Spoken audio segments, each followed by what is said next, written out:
The strongest system. अध्याय 11। एक ठंडी हवा चली जिसने स्वर्ग और पृथ्वी के बीच की सारी गंदगी को दूर कर दिया। बाहरी संप्रदाय के प्रशिक्षण स्थल में एक व्यक्ति जमीन पर पड़ा था, लगातार छटपटा रहा था, मानो उसे कोई जोरदार झटका लगा हो। लिन फैन खुशी खुशी लौट आया। हालांकि बाहरी संप्रदाय के प्रशिक्षण स्थल ने उसे बहुत निराश किया था, फिर भी उसका पहला प्रयास काफी सफल रहा था। उसने एक आड़ू चुरा लिया था। हालांकि उसका अनुभव ज्यादा नहीं बढ़ा था, फिर भी उसका मूड बहुत अच्छा था। बंदर आड़ू चुराता है को 200 अनुभव प्राप्त हुए। चरित्र का अनुभव 3000 बढ़ गया। वरिष्ठ भाई हान, मुझे आशा है कि आप मुझसे नाराज होंगे और मुझे बुरी तरह अपमानित करने और तबाह करने के लिए गुंडों के एक समूह को बुलाएंगे। आपका कनिष्ठ भाई साफ हो जाएगा और आपके आने का इंतजार करेगा।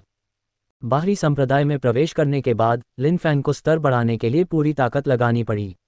साधना में कमजोर होने के कारण वह कुछ भी स्वतंत्र रूप से नहीं कर सकता था। चाहे कुछ भी हो, उसे पहाड़ों से बड़ी ताकत के साथ उभरना ही था। अपने घर वापस आकर लिन फैन अपने बिस्तर पर लेटा हुआ बाहरी संप्रदाय के मामलों पर विचार कर रहा था। उसे अवसर पैदा करने के लिए जनता का गुस्सा भड़काना था, लेकिन जब सब लोग साधना के अंदर बंद थे तो उनका मजाक कैसे उड़ाया जाए, ये सिरदर्द था। टाइटेनियम स्तर का दानव शरीर। बंदर आड़ू चुराता है। तुम्हारी परत की सीमा क्या है? लिन फैन ने छत की ओर देखा, धीरे धीरे विचार की मुद्रा में आ गया। समय मिनट दर मिनट बीतता गया। लिन फैन गहरी सोच में डूबा हुआ अचानक पलटा और खड़ा हो गया। ठीक है, मैं इतनी महत्वपूर्ण बात कैसे भूल सकता हूँ। बंदर आड़ू चुराता है और टाइटेनियम स्तर का दानव शरीर एक दूसरे के पूरक हैं। अगर मैं दूसरों के आड़ू चुरा सकता हूँ तो मैं अपने भी चुरा सकता हूँ। लिन फैन ने अपने शालीन छोटे भाई को देखा और फिर अपने हाथों को, अपने भीतर एक महान संघर्ष को देखा। अगर यह प्रयोग सचमुच सफल हो जाता तो वह एक ऐसे रास्ते पर चल पड़ता जहां से वापसी संभव नहीं होती। भविष्य में नहीं, इस समय लिन फैन को उन छोटे भाइयों की याद आई जिन्हें उसके द्वारा आड़ू चुराए जाने के बाद बहुत दर्द हुआ था, और उसने अपने मन में उस आवेग को दबा लिया। मेरे अंडों को सिर्फ रगड़ा जा सकता है, चुराया नहीं जा सकता। और जबकि लिन फैन अभी भी एक भयंकर संघर्ष में था, दूर एक कमरे में दूसरी तरफ हान लू वहां बैठा था। उसके दांत किटकिटा रहे थे, बिल्कुल शक्तिहीन। लिन फैन, जब तक हम में से कोई एक मर नहीं जाता, मुझे चैन नहीं मिलेगा। हान लू की आंखें मानो आग उगल रही थीं। बिना किसी कारण के घात में पड़ना और उस खास जगह पर कोई भी इंसान इसे बर्दाश्त नहीं कर सकता था। हान लू की साधना चौथे चरण में थी। चाहे उसने कितना भी अभ्यास किया हो, वह उस क्षेत्र को एक अभेद्य किले में नहीं बदल पाया था। हालांकि लिन फैन की साधना हान लू से बहुत कम थी, फिर भी उसकी बंदर चुराने वाली आड़ू चाल लगभग एक ऐसे क्षेत्र में थी जहां वह सुरक्षा की अनदेखी कर रहा था। हान लू सावधानी से अपने पैरों को पकड़ते हुए उठा, फिर दरवाजे के पास गया और बाहर झांका। ये पुष्टि करने के बाद कि वहां कोई नहीं है, वह शांत हो गया। तभी हान लू के हाथ में अचानक एक सफेद जैड की बोतल प्रकट हुई। हान लू को यह वस्तु 2 साल पहले संयोग से मिली थी जब वह संत दानव संप्रदाय का अनुयायी बना था। उस समय हान लू सफेद जैड की बोतल का उपयोग करना नहीं जानता था। सौभाग्य से इसे उसके शरीर के अंदर रखा जा सकता था ताकि कोई भी इसका पता न लगा सके। लेकिन पिछले 6 महीनों में ये सफेद जैड की बोतल अचानक एक हल्का सा संकेत देते हुए फिर से प्रकट हो गई थी। हान लू जानता था कि सफेद जैड की बोतल को जैड प्यो बोतल कहा जाता है। एक और संकेत ये दर्शाता था कि यह शुद्ध जैड बोतल किसी ऐसे व्यक्ति का निजी जादुई खजाना थी जिसका नाम था नमो महान दयालु और महान प्रेरणा प्राप्त गुवानेन बोधिसत्व, जो दुखों से बचाता है। हान लू ने इस नाम के बारे में विशेष रूप से पूछताछ की थी, लेकिन उसे ऐसे किसी व्यक्ति का कोई सुराग नहीं मिला। हर दिन शुद्ध जैड बोतल रोज की एक बूंद को संघनित करती थी, जिसे आकाशीय वसाओस कहा जाता है। इसे पीने के बाद इसके अनगिनत उपयोग थे। यह न केवल साधना को बढ़ा सकती थी, बल्कि सभी बीमारियों और दुर्भाग्यों को भी दूर कर सकती थी। हान लू की मात्र आधे वर्ष में एक साधारण नश्वर से चतुर्थ अवस्था तक साधना करने की क्षमता पूरी तरह इसी के कारण थी। फिर हान लू ने एक साधना तकनीक झुलसाते सूर्य के पतन की मुट्ठी निकाली, जो उसने संचरण ज्येष्ठ से उधार ली थी। फिर उसने पहला पृष्ठ खोला, मन साधना तकनीक को ध्यान से पढ़ा और उसे याद कर लिया। हान लू की याददाश्त पहले इतनी तेज नहीं थी, लेकिन दिव्य वसाओस का सेवन करने के बाद उसकी याददाश्त में काफी सुधार आया और उसकी बोध क्षमता में भी उल्लेखनीय वृद्धि हुई। कोई कह सकता है कि वह एक संप्रदाय के प्रतिभाशाली व्यक्ति के पद तक पहुंच गया था। हान लू के पास जैड शुद्ध बोतल बहुत कीमती थी, लेकिन उसे इस बात का अफसोस था कि वह क्षतिग्रस्त हो गई थी। अगर यह अधूरी जैड शुद्ध बोतल इतनी शक्तिशाली थी तो पूरी तरह से बरकरार होने पर कैसी होगी। हान लू बेसब्री से इसका इंतजार कर रहा था। हान लू ने ज्यादा कुछ नहीं सोचा। उसने ध्यान से आकाशीय मोटी ओस की एक बूंद निगल ली और तुरंत ही एक गर्म धारा उसके पूरे शरीर में भर गई। हान लू तुरंत पालथी मारकर बैठ गया और चिलचिलाती धूप के पतन की मुट्ठी की मन साधना तकनीक का संचार किया। जैसे ही चिलचिलाती धूप के पतन की मुट्ठी लघु सिद्धि तक पहुंची, वह 5वीं उपाजित अवस्था तक पहुंचने का प्रयास कर सका। वह आज की नाराजगी को याद रखेगा और किसी दिन उसका पूरा बदला चुकाएगा। लिन फैन, मेरी नज़र तुम पर है। ... आछू। लिन फैन अपने गहन आंतरिक संघर्ष के बीच चीखने से खुद को रोक नहीं पाया। कौन सा आदमी फिर से उसकी पीठ पीछे उसकी बुराई कर रहा था? लिन फैन ने सोचते हुए अपनी नाक रगड़ी। इस समय लिन फैन अभी भी संघर्ष कर रहा था, हालांकि उसने पहले ही संकल्प कर लिया था कि वह कभी अपना आड़ू नहीं चुराएगा। लेकिन क्या होगा अगर यह सचमुच काम कर गया? वह इतनी अच्छी साधना पद्धति कैसे छोड़ सकता था? लिन फैन आगे पीछे टहल रहा था, मन नहीं बना पा रहा था। मैं करूंगा, इतना क्यों सोच रहा हूं? अगर कोई आदमी मरता है तो उसका पक्षी आकाश की ओर मुंह करता है, अगर नहीं मरता तो वह 10,000 साल जीता है। अगर मैं अजेयता और उज्ज्वल भविष्य के लिए यह कोशिश करने की हिम्मत भी नहीं कर पाऊं तो और क्या कहना है? इस समय लिन फैन ने पूरी ताकत लगा दी, बिजली की तरह तेजी से प्रहार किया। बंदर आड़ू चुराता है। धमाका। इस समय लिन फैन दिल खोलकर जमीन पर घुटनों के बल बैठ गया। उसका पहले जैसा गुलाबी चेहरा अविश्वसनीय रूप से पीला पड़ गया और उसकी दृढ़ आंखों से दर्द के कुछ आंसू बह निकले। लिन फैन ने दर्द से अपना सिर नीचे कर लिया, दोनों हाथों से अपनी जांघों को ढंक लिया। हे भगवान, मुझे इसका पछतावा है। लिन फैन ने दांत पीस लिए। उसे अपने कर्मों का फल भुगतना पड़ा। डिंग, बंदर आड़ू चुराता है अनुभव जोड़ 1। डिंग, टाइटेनियम स्तर का दानव शरीर अनुभव जोड़ 1। डिंग, गुप्त उपाधि प्राप्त की। अगर तुम समर्पण नहीं करोगे तो मैं तुम्हें बना दूंगा। अगर तुम समर्पण नहीं करोगे तो मैं तुम्हें बना दूंगा। मैं तुम्हारे साथ तो क्या, खुद के साथ भी क्रूर हो सकता हूँ। गुण, सक्रिय होने पर आत्म साधना दोगुनी हो जाती है और अगरबत्ती के जलने में लगने वाले समय तक रहती है। अवधि, एक बार इस्तेमाल। ... इस समय लिन फैन इन बातों पर ध्यान नहीं दे रहा था क्योंकि उसे बहुत बहुत दर्द हो रहा था, इतना कि उसका मन किसी को मार डालने का कर रहा था। लिन फैन ने ईश्वर की कसम खाई कि वह फिर कभी खुद पर ऐसी शरीर और मन को नष्ट करने वाली चाल का इस्तेमाल नहीं करेगा। अब से वह ईमानदारी से दूसरों का इस्तेमाल करके अपने स्तर को बढ़ाएगा। लिन फैन ने खड़े होने की कोशिश की, पास की मेज पर टिक गया, बिस्तर तक गया, फिर धीरे से लेट गया, चुपचाप अपनी जांघों को पकड़े हुए आंसू बहाता रहा। दिन की योजना सुबह से शुरू होती है। आज मुझे अच्छी तरह आराम करने दो और कल मैं कड़ी मेहनत करूंगा। फिर लिन फैन ने कांपते हुए धीरे से अपनी आंखें बंद कर लीं। वह मन ही मन आंसू बहाता रहा, खुद को एक सच्चा मूर्ख महसूस कर रहा था। वह ऐसा कैसे कर सकता था? लेकिन इस अनुभव के बाद यह अच्छा था, वह ये भी समझ सकता था कि उसके छोटे भाइयों को कितना दर्द हुआ होगा। वह सोच रहा था कि क्या कल सीनियर भाई हान बदला लेने के लिए लोगों का एक बड़ा समूह इकट्ठा करेंगे। ये वाकई देखने लायक था। आज की तो बात ही छोड़ो, सीनियर भाई हान भी बिस्तर पर लेटे होंगे, अपना दर्द कम कर रहे होंगे। प्रतिभा पंजीकरण हॉल के अंदर चारों तरफ घना अंधेरा था। काले वस्त्र पहने एल्डरली अंधेरे को नज़रअंदाज करते हुए प्रतीत हुए क्योंकि उन्हें एक किताबों की अलमारी पर एक पुस्तिका मिली जो छत तक पहुंच रही थी। इस पुस्तिका में उस पूर्वज गुरु के जीवन के अनुभव दर्ज थे जिन्होंने इस संप्रदाय की स्थापना की थी। अंधेरे में उनके काले वस्त्र के नीचे सिर्फ 2 हरी लपटें टिमटिमा रही थीं।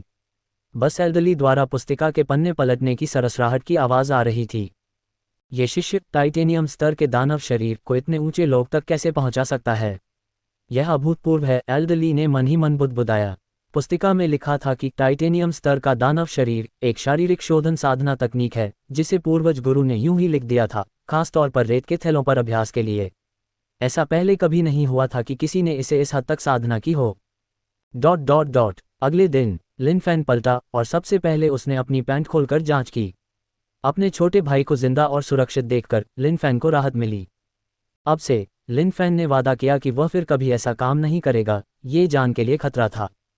तभी दरवाजे पर दस्तक हुई। लिन फैन थोड़ा हैरान हुआ। उसे कौन ढूंढ रहा होगा? क्या वह हान लू हो सकता है? लेकिन ये सही नहीं होना चाहिए। कल उसने सीनियर भाई हान के साथ जो किया, उसके बाद अगर सीनियर भाई हान ने दरवाज़ा लात मार कर नहीं खोला तो वह अपने साथ न्याय नहीं कर रहा होगा।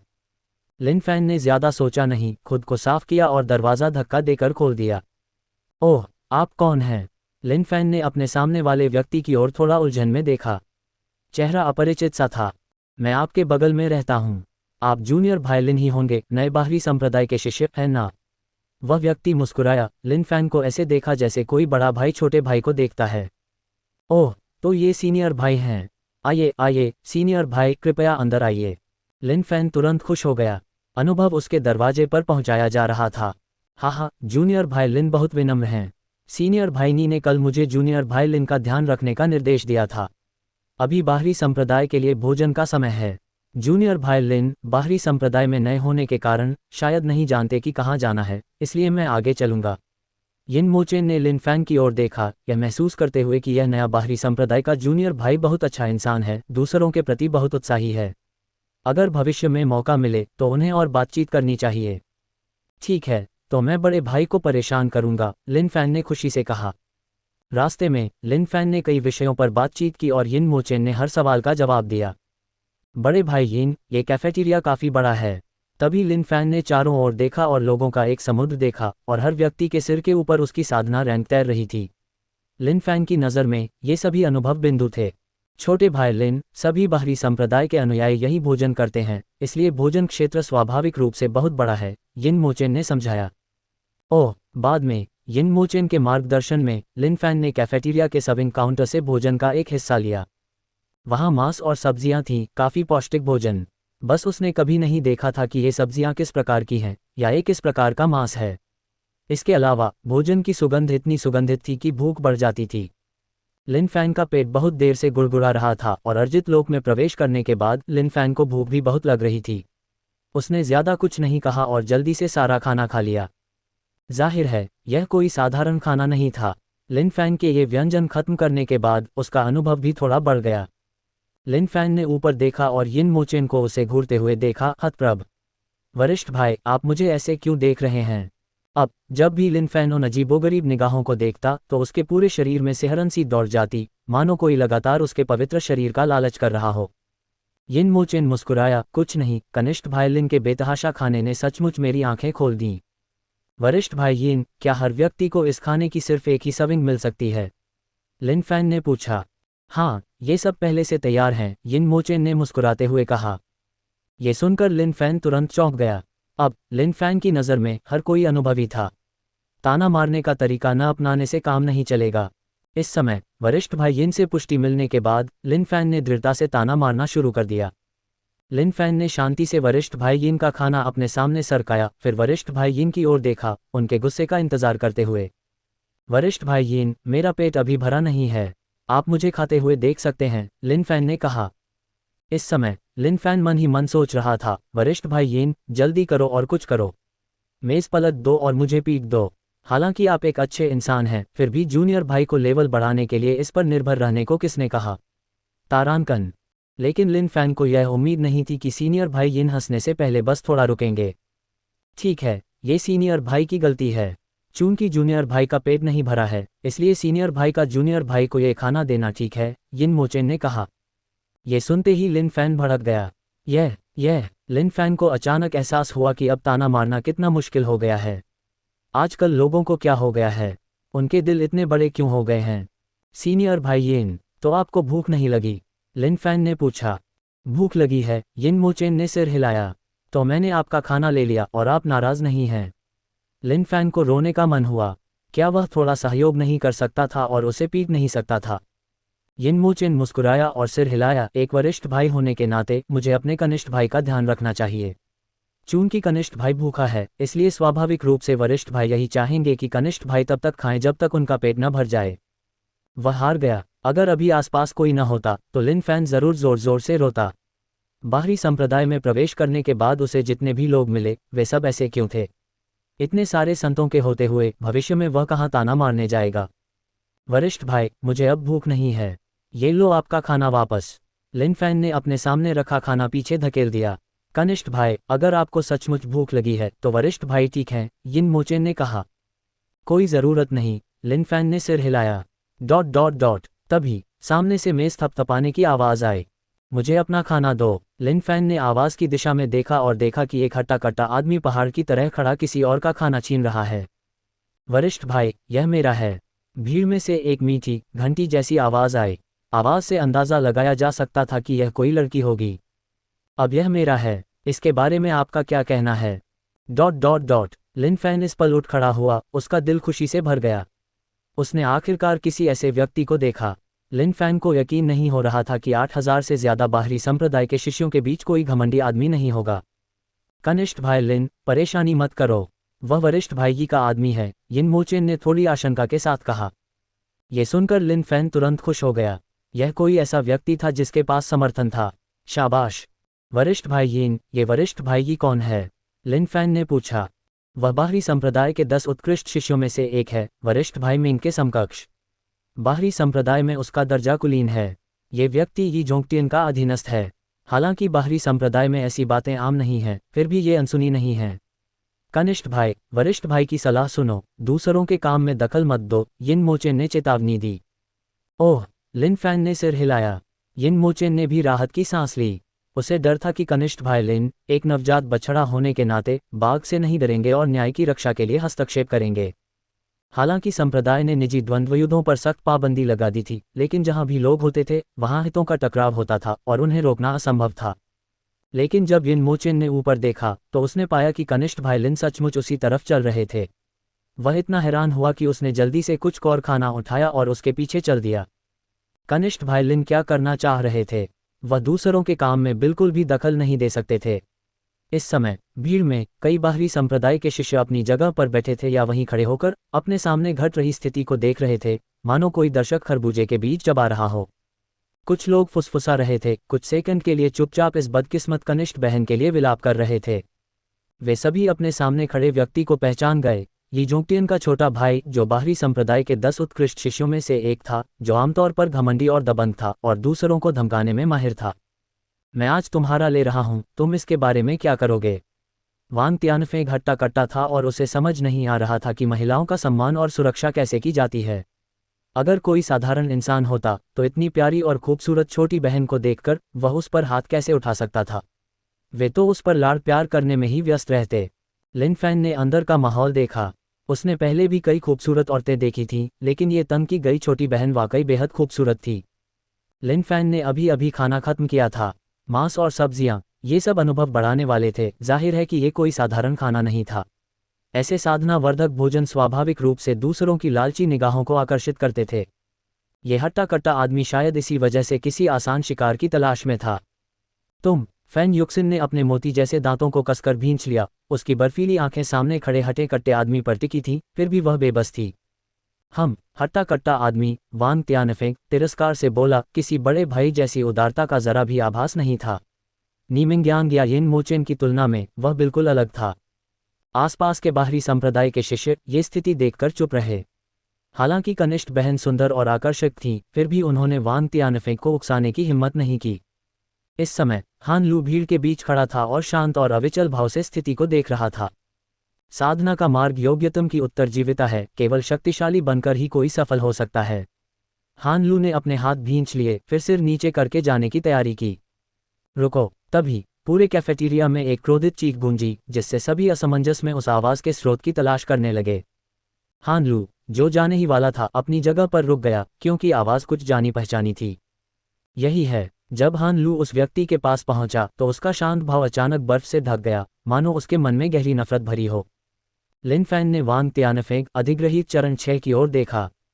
फिर लिन फैन ने उस लड़की की ओर देखा जो अधिग्रहित चरण 1 की थी, लेकिन उसके बाद कई सवालिया निशान उठे। इससे लिन फैन थोड़ा उलझन में पड़ गया।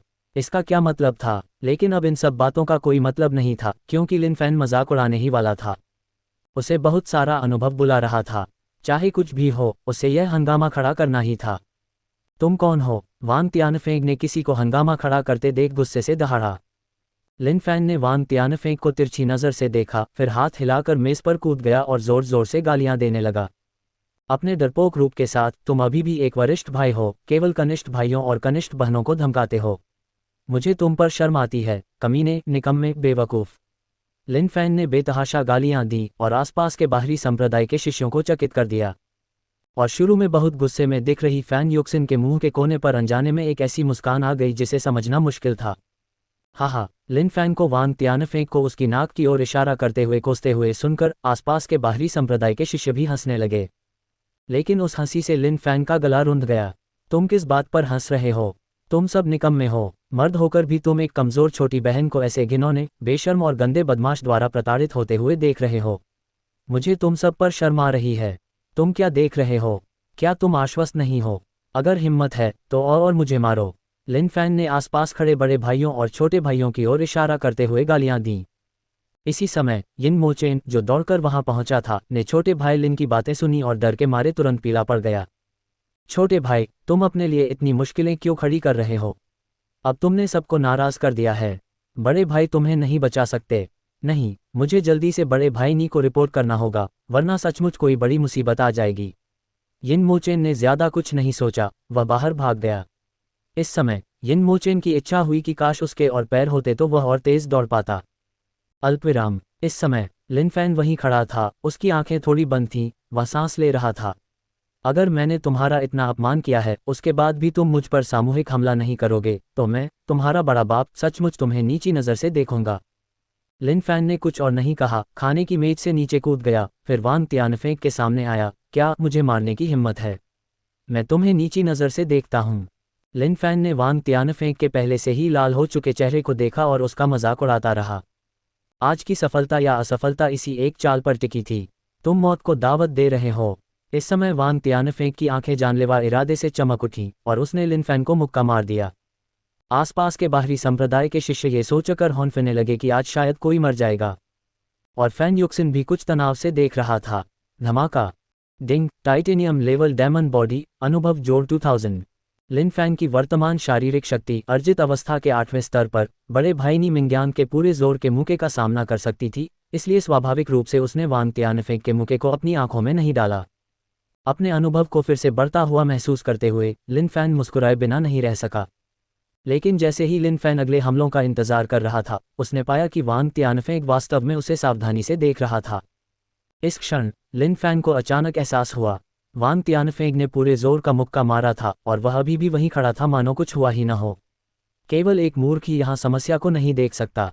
इस क्षण एक अभिनेता के रूप में लिन फैन ने अपने शक्तिशाली अभिनय कौशल का पूरी तरह से प्रदर्शन किया। फफ। लिन फैन का चेहरा अचानक लाल हो गया और उसके मुंह से खून की बूंदें छलक पड़ीं। दृश्य प्रभाव को बढ़ाने के लिए लिन फैन ने जानबूझकर कुछ और बार खून की बूंदें छिड़कीं। अब ये खून बेकार था, अनुभव ही सबसे कीमती चीज थी। हा, बच्चे, देखते हैं कि तुम अब भी घमंडी होने की हिम्मत रखते हो या नहीं। इस नासमझ छोटे भाई को बेतहाशा खून उगलते देख वांग तियानफेंग भी जोर से हंस पड़ा। वांग तियानफेंग अभी अभी अपने मुंह से बहुत संतुष्ट था। अब उसे बस यही एहसास चाहिए था। हान लू, जो अभी तक नहीं गया था, ने स्थिति देखी और मंद मंद मुस्कुराए बिना नहीं रह सका। उसके दिल का गुस्सा काफी कम हो गया। ... लिन फैन लड़खड़ाया, उसके मुंह के कोने पर खून के धब्बे लग गए और उसने उंगली उठाई। मैं तुम्हें नीचा देखता हूं। वांग तियानफेंग इस बच्चे को अभी भी गुस्ताखी करते देख गुस्सा हो गया। उसकी मुठ्ठियां लिन फैन के शरीर पर बार बार मुक्के मारने लगीं। डिंग। टाइटेनियम लेवल डायमंड बॉडी, अनुभव जोड़ 2000। डिंग। टाइटेनियम लेवल डायमंड बॉडी, अनुभव जोड़ 2000। अल्पविराम। इस समय लिन फैन वांग तियानफेंग को उसे मारने में ज्यादा सहज महसूस कराने के लिए जमीन पर लेट गया ताकि वांग तियानफेंग उसे पीट सके। लिन फैन जमीन पर लेट गया और धीरे से आहें भरते हुए बोला, कितना मुश्किल है। बाहरी संप्रदाय में आने के बाद से आज का दिन सबसे संतोषजनक है। जैसे ही लिन फैन इन चीजों के बारे में कल्पना कर रहा था, वांग तियानफेंग रुक गया। आज मैं तुम्हें सबक सिखाऊंगा। देखते हैं अगली बार तुम मेरे साथ बदतमीजी करने की हिम्मत करते हो या नहीं। वांग तियानफेंग ने ठंडी सांस ली, फिर जाने के लिए मुड़ा। रुको, कमीने। इस समय लिन फैन, जो सबकी नजरों में अधमरा सा था, फिर से खड़ा हो गया। अब भी बहुत कमजोर लग रहा था, लेकिन उसके शब्द निर्दयी थे। अब भी वांग तियानफेंग का बेतहाशा मजाक उड़ा रहे थे। तुम। वांग तियानफेंग स्तब्ध था, कुछ हद तक अविश्वास में। यह आदमी वास्तव में अभी भी खड़ा हो सकता है। तुम तो छोड़ो, यहाँ मौजूद सभी लोग भी मेरी नज़र में निकम्मे हैं। क्या उस नज़र से तुम्हारा क्या मतलब है? मैं तुम्हारे बारे में बात कर रहा हूँ। अगर तुम्हें यकीन नहीं है तो और मिलकर मुझे पीट दो। मैं, तुम्हारा दादा, तुमसे नहीं डरता। लिन फैन इस पल लगभग रो पड़ा। क्या स्तर बढ़ाना आसान है? मजाक की तो बात ही छोड़िए, उसे मजाक उड़ाने के भी हर मुमकिन तरीके ढूंढने पड़े। अगर वे उसके झांसे में नहीं आए तो उसकी सारी कोशिशें बेकार हो जाएंगी। साथ ही वरिष्ठ भाइयों और कनिष्ठ भाइयों, हम सम्मानित लोग हैं, फिर भी अब यह व्यक्ति हमें निकम्मा कह रहा है। एक विद्वान को मारा जा सकता है, अपमानित नहीं किया जा सकता। आज हमें उसे समझाना होगा कि क्या कहा जा सकता है और क्या नहीं। इसी समय भीड़ से यह उत्तेजक टिप्पणी आई। लिन फैन ने देखा और तुरंत मन ही मन खुश हो गया।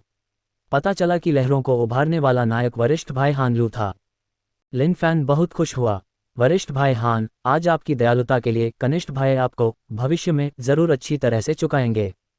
जाहिर है, हान लू के ये शब्द कहने के बाद आसपास के बाहरी संप्रदाय के शिष्य इसे और बर्दाश्त नहीं कर सके। कुछ ने चुपचाप सिर झुका लिया, शायद पहले से ही दोषी महसूस कर रहे थे, जबकि कुछ चिड़चिड़े स्वभाव के इन शब्दों से उत्तेजित होकर भी उत्तेजित हो गए।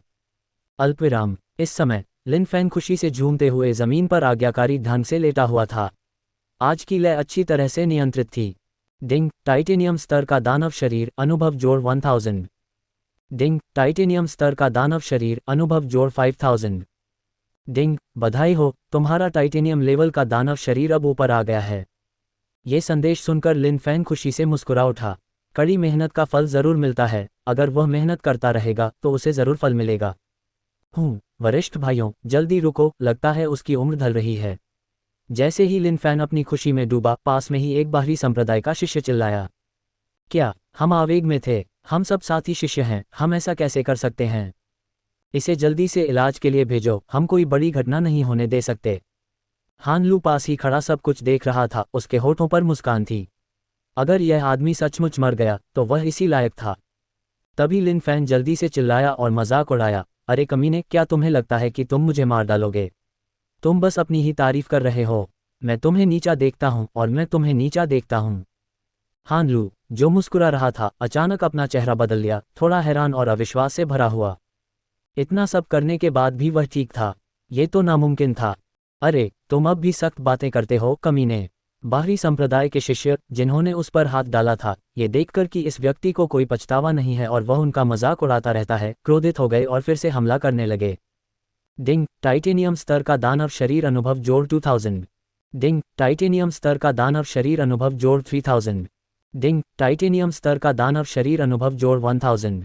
लिन फैन तेजी से बढ़ते अनुभव का आनंद ले रहा था। यह अनुभव बच्चे जितना जोर से मारते, लिन फैन उतना ही खुश होता। उसे बस यही अफसोस था कि कई बाहरी संप्रदाय के शिष्य सिर झुकाए खड़े थे, उसे अनुभव देने के लिए आगे नहीं आ रहे थे। लिन फैन के लिए यह बहुत अफसोस की बात थी। अरे घिनौने आदमी, हमसे तुरंत माफी मांगो। वांग तियानफेंग गरजा। मुझे उन लोगों के आगे झुकने पर मजबूर करो जो औरतों को धमकाते हैं। ये तो बस एक सपना है। लिन फैन खुशी से चिल्लाया। हमने किसी को धमकाया नहीं, तुम हमारा अपमान क्यों कर रहे हो साले? बाहरी संप्रदाय के शिष्य, जो लिन फैन को सबक सिखा रहे थे, एक एक करके गुस्से से बोले। अब वे भी गोलीबारी में फंस गए थे। वे बस खड़े होकर तमाशा देख रहे थे, फिर भी उसने उन्हें पकड़ लिया और उनका अपमान किया। तो क्या हुआ अगर मैं तुम्हें श्राप दे दूं? मैं तुम्हें श्राप दे ही रहा हूं, तो मुझे मारो। लिन फैन उत्तेजक लहजे में चिल्लाया। छोटे भाइयों, उसके साथ बातें क्यों बर्बाद कर रहे हो? आज हम उसे बकवास करने के परिणाम बताएंगे। वांग तियानफेंग ने झुंझलाकर कहा। वरिष्ठ भाई का अनुसरण करने के बाद से किसी ने भी उनसे इस तरह बात करने की हिम्मत नहीं की थी। ये व्यक्ति पहला था। अल्पविराम। उन्हें उपलब्धि का एहसास दिलाने के लिए लिन फैन भी तरह तरह से चिल्लाया, उसकी चीखें जबरदस्त थीं। जब भी ये अनुभवी बच्चे रुकने वाले होते, लिन फैन उनका फिर से मजाक उड़ाता। धमाका, धमाका। इस समय कैफेटेरिया में अफरा तफरी मच गई और कई बाहरी संप्रदाय के शिष्य हतप्रभ होकर इकट्ठा हो गए। उन्होंने शुरू से अंत तक देखा था और उस साथी शिष्य की प्रशंसा की थी जिस पर हमला किया जा रहा था, जो लगातार चिल्ला रहा था, फिर भी हार मानने को तैयार नहीं था। ऐसा स्वभाव कैसे नहीं सह सकता था? चूंकि वह इतने सारे लोगों को हरा नहीं सकता था, तो हार क्यों नहीं मान लेता? जब बाद में उसकी साधना बढ़ी, तो वह एक एक करके बदला ले सकता था। उसके पास किसी बड़े उद्देश्य के लिए अपमान सहने का साहस क्यों नहीं था? क्या तुम समर्पण करते हो? वांग तियानफेंग अब थोड़ा थक गया था। अपनी अर्जित छठी अवस्था की साधना और प्रचुर आंतरिक ची के साथ उसे इतना थका हुआ नहीं होना चाहिए था। पहले तो वांग तियानफेंग ने लिन फैन पर पूरी ताकत से वार करने की हिम्मत नहीं की, लेकिन बाद में उसने देखा कि यह आदमी बस चिल्ला रहा था और मर ही नहीं रहा था, जिससे वांग तियानफेंग चिढ़ गया। इसलिए वांग तियानफेंग ने बाद में अपनी पूरी ताकत लगा दी। अपनी बहन के आगे झुक जा। मैं, लिन फैन, न स्वर्ग के आगे झुकता हूं और न ही पृथ्वी के। तुम कमीने, अगर तुम मुझे पीट पीट कर मार भी डालो तो भी मैं नहीं झुकूंगा। लिन फैन ने जवाब दिया। तुम? वांग तियानफेंग ने हाँफते हुए लिन फैन की ओर इशारा किया, समझ नहीं पा रहा था कि क्या कहे। क्या यह आदमी लोहे का बना था? डिंग, टाइटेनियम स्तर का दानव शरीर अनुभव जोड़ 800। डिंग, टाइटेनियम स्तर का दानव शरीर अनुभव जोड़ 600। इस पल लिन फैन चौंक गया। क्या हो रहा है? अनुभव इतना कम क्यों बढ़ रहा है? लिन फैन ने फिर नज़र घुमाए और अचानक देखा कि बाहरी संप्रदाय के जो शिष्य उसे पीट रहे थे, उनके चेहरे लाल हो गए थे, मानो वे बहुत थके हुए हों। हे भगवान! लिन फैन इस समय असहाय था। क्या ये सब तेज निशानेबाज थे? वे कहीं पहुंचे भी नहीं थे और उनका अंत हो चुका था। नहीं, मुझे उनकी छिपी हुई शक्ति को जगाने के लिए और जोर से चिल्लाना होगा।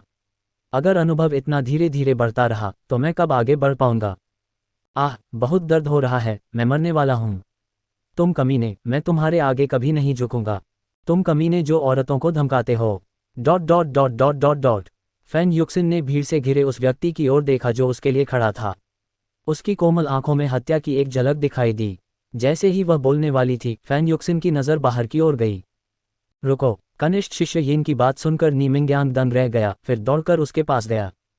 ये कनिष्ठ भाई लिन सचमुच एक नवजात बछड़ा था जो बाघों से नहीं डरता। उसने किसी को भड़काने की हिम्मत क्यों की? संप्रदाय के भीतर हालांकि सब कुछ शांतिपूर्ण लग रहा था, संघर्ष असाधारण रूप से भयंकर थे। एक छोटी सी चूक अनंत काल के लिए नरक का कारण बन सकती थी। अष्टम अवस्था प्राप्त नीमिंग्यांग ने लिन फैंग के आसपास के सभी लोगों को एक ऐसे हाथ से दूर धकेल दिया जो असीम शक्ति से भरा हुआ लग रहा था। वांग तियानफेंग, तुम क्या कर रहे हो? नीमिंग्यांग ने वांग तियानफेंग को घूरकर पूछा। यिन मोचेन जल्दी से कनिष्ठ भाई लिन की मदद के लिए आगे बढ़ा, जो जमीन पर गिर गया था, फिर घबराहट से उसकी जांच की। कनिष्ठ भाई लिन, तुम्हें रुकना होगा। इस समय लिन फैन हक्का बक्का रह गया। आखिर क्या हो रहा था? सब कुछ इतना अच्छा चल रहा था, फिर सब तितर बितर क्यों हो गए? कनिष्ठ भाई लिन, अब सब ठीक है, वरिष्ठ भाई नी आ गए हैं। यिन मोचेन ने कनिष्ठ भाई लिन के स्तब्ध भाव को देखकर सोचा कि वह समूह से बुरी तरह डर गया है, फिर धीरे से उसे दिलासा दिया। लिन फैन यिन मोचेन को घूरता रहा। अगर नजरें मार सकती तो यिन मोचेन अब तक 1000 बार मर चुका होता। ये बहुत बड़ी निराशा थी। उसने बहुत मजाकिया शब्द कहे थे, लेकिन उनका आधा ही असर हुआ था। यिन मोचेन ने जहां कनिष्ठ भाई लिन लेटे थे वहां खून का एक गड्ढा देखा और तुरंत आसपास के बाहरी संप्रदाय के शिष्यों पर चिल्लाया, साथी शिष्यों के रूप में आप इतने निर्दयी कैसे हो सकते हैं? क्या साथी वरिष्ठ भाइयों के बीच कोई भाईचारा नहीं बचा है? इस समय लिन फैन को पीट रहे वरिष्ठ भाइयों ने जमीन पर खून देखा, फिर सभी को एहसास हुआ कि उन्होंने क्या किया है और दोषी महसूस करते हुए अपने सिर नीचे कर लिए। अल्पविराम। वरिष्ठ भाई नी, मुझे लगता है कि आपको अपने इस कनिष्ठ भाई को संभालना चाहिए। शब्दों को लापरवाही से नहीं बोला जा सकता, वांग तियानफेंग ने नी मिंग्यांग से कहा। हालांकि उसकी साधना नी मिंग्यांग जितनी ऊंची नहीं थी, फिर भी वांग तियानफेंग उससे बिल्कुल नहीं डरता था। एक निकम्मा जिसने 10 साल से ज्यादा साधना की थी और अभी भी अर्जित 8वें चरण में था, उसके ध्यान देने लायक भी नहीं था। वांग तियानफेंग, मैं ये बात वरिष्ठ भाई मिंग को सच सच बताऊंगा। हम देखेंगे कि क्या वरिष्ठ भाई ही जिन लोगों को सिखाते हैं वे ही वे लोग हैं जो कैफेटेरिया में साथी शिष्यों से खाना छीनते हैं, नी मिंग्यांग ने कहा। अल्पविराम। मौजूदा स्थिति देखकर लिन फैन ने मन ही मनाह भरी। आज उसकी गलती थी, उसने गलत जगह चुन ली थी। अगली बार उसे सबक सीखना होगा और जगह चुनने में इतनी लापरवाही कभी नहीं करनी चाहिए, वरना शब्दों के साथ उसके पहले के सारे प्रयास व्यर्थ हो जाएंगे। बड़े भाई, मेरी तबीयत ठीक नहीं है, मैं वापस जाकर आराम करना चाहता हूँ। लिन फैन का दिल अब दुख रहा था, वह अंदर से बहुत बेचैन महसूस कर रहा था। छोटे भाई, रुकिए, मैं अभी आपकी मदद करता हूँ, यिन मोचेन ने जल्दी से कहा। अल्पविराम। नी मिंग्यांग ने वांग तियानफेंग की तरफ देखा, ये जानते हुए कि यह मामला सुलझ नहीं सकता, और ठंडी सांस ली, फिर छोटे भाई लिन को जाने में मदद की। फैन युक्सिन भीड़ में खड़ा रहा, फिर चुपचाप चला गया। कमरे के अंदर लिन फैन कमजोरी से बिस्तर पर लेटा हुआ था, उस औषधीय गोली को देख रहा था जो वरिष्ठ भाई नी मिंग्यांग ने उसे दी थी, और वह बेहद निराश था। संप्रदाय में आगे बढ़ना वाकई मुश्किल था। ऐसा लग रहा था कि उसे किसी साहसिक कार्य पर जाने के बारे में सोचना चाहिए, लेकिन संप्रदाय के नियमों के अनुसार बाहरी संप्रदाय के शिष्यों को बिना अनुमति के पहाड़ से बाहर जाने की अनुमति नहीं थी, जो कि काफी सिरदर्द भरा था। लिन फैन ने आह भरी, फिर वरिष्ठ भाईनी द्वारा छोड़ी गई औषधीय गोली अपने हाथ में डाल ली।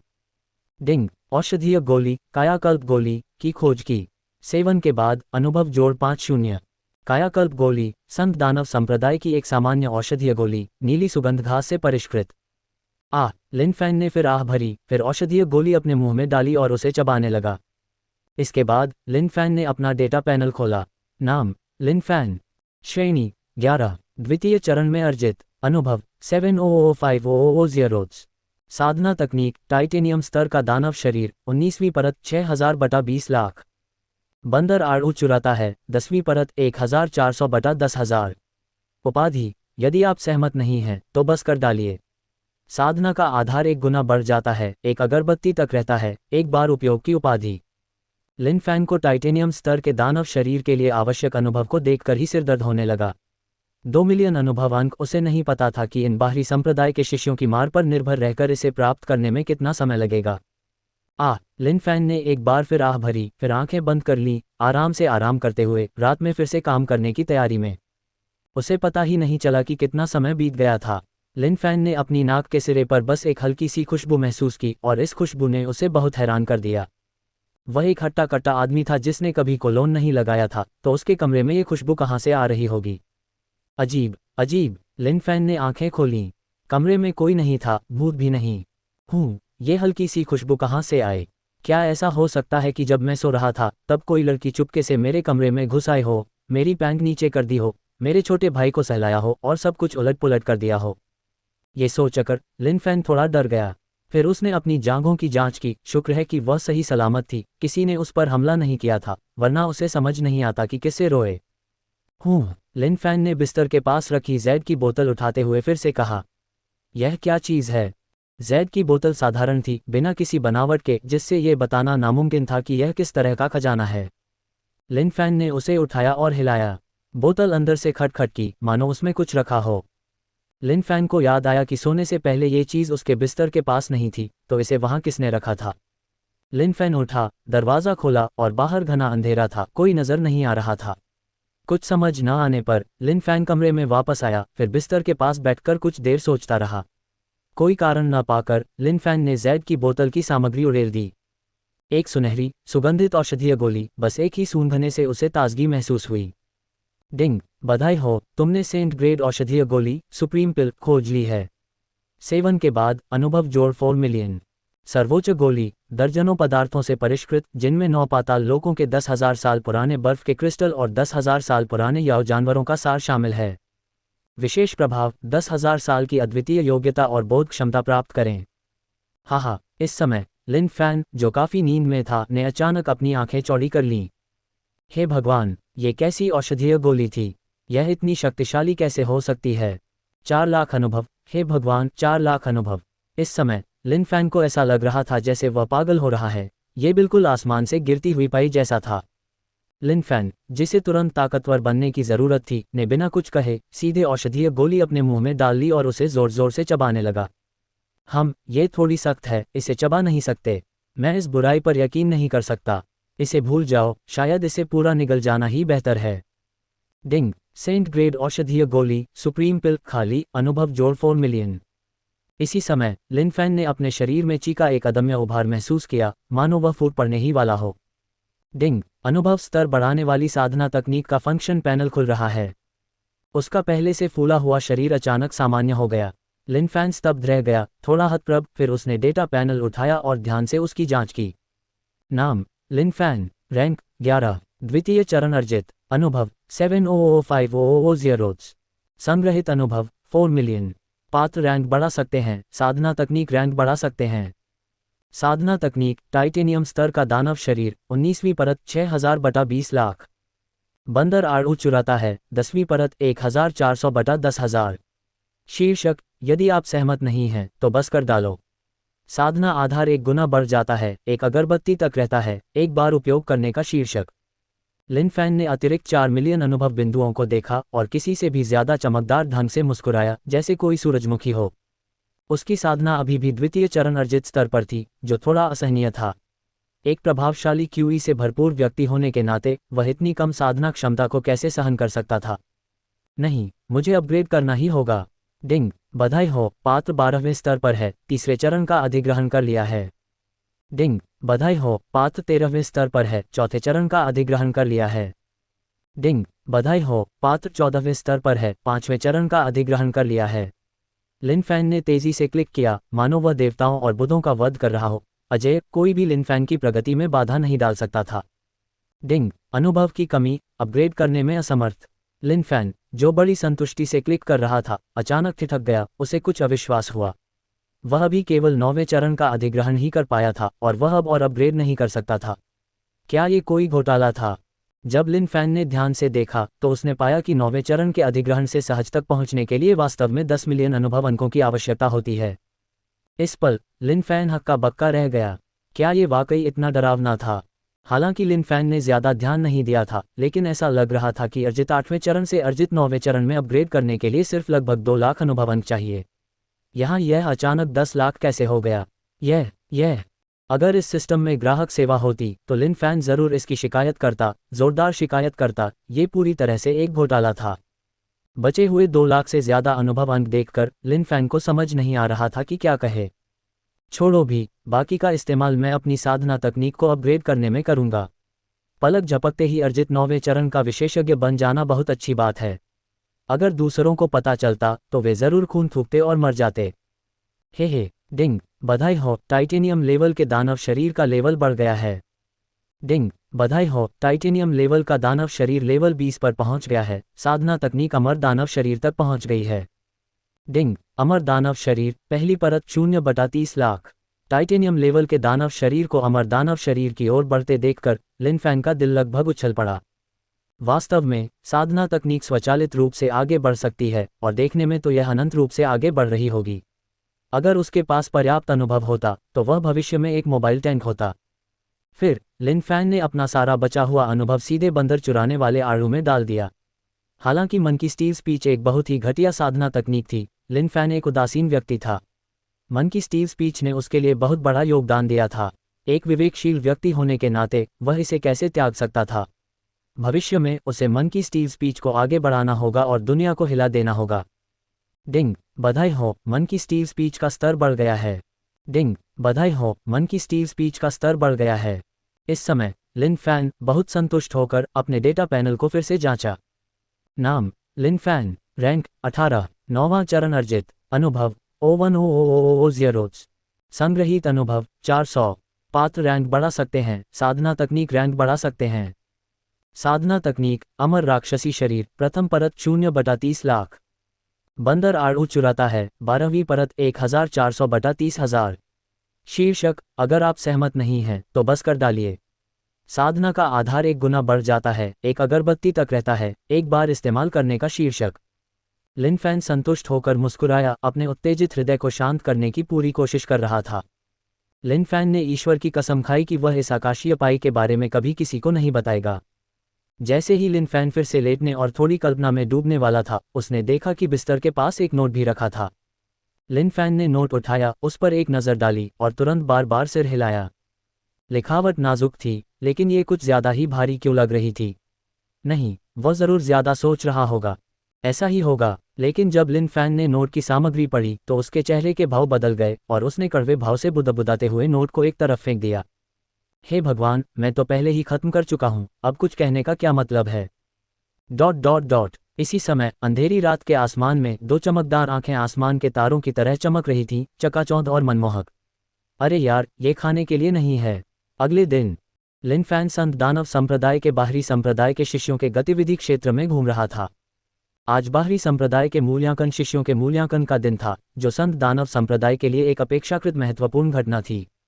कई बाहरी संप्रदाय के वरिष्ठ भाई भी ये देखने के लिए दौड़े चले आए, ये जानने के लिए उत्सुक कि जल्द ही उनके कनिष्ठ भाई और कनिष्ठ बहन कौन बनेंगे। हालांकि लिन फैन के लिए इन मामलों का उससे कोई लेना देना नहीं था। अधिकांश बाहरी संप्रदाय के वरिष्ठ भाई मूल्यांकन देखने चले गए थे, तो उसके साथ खेलने के लिए कौन बचा होगा? लिन फैन ने आह भरी, कितना उबाऊ। उसे समझ नहीं आ रहा था कि वह कहाँ जा रहा है, लेकिन लिन फैन को अपनी नाक के पास कोयले की तेज गंध महसूस हुई। डोंग डोंग, लिन फैन ने हथौड़े की आवाज़ सुनी और फिर ऊपर देखा तो छोटे छोटे घर एक दूसरे के बगल में कतार में खड़े थे। इन छोटे कमरों की छतों से चिमनियां निकल रही थीं, जिनसे घना काला धुआं निकल रहा था।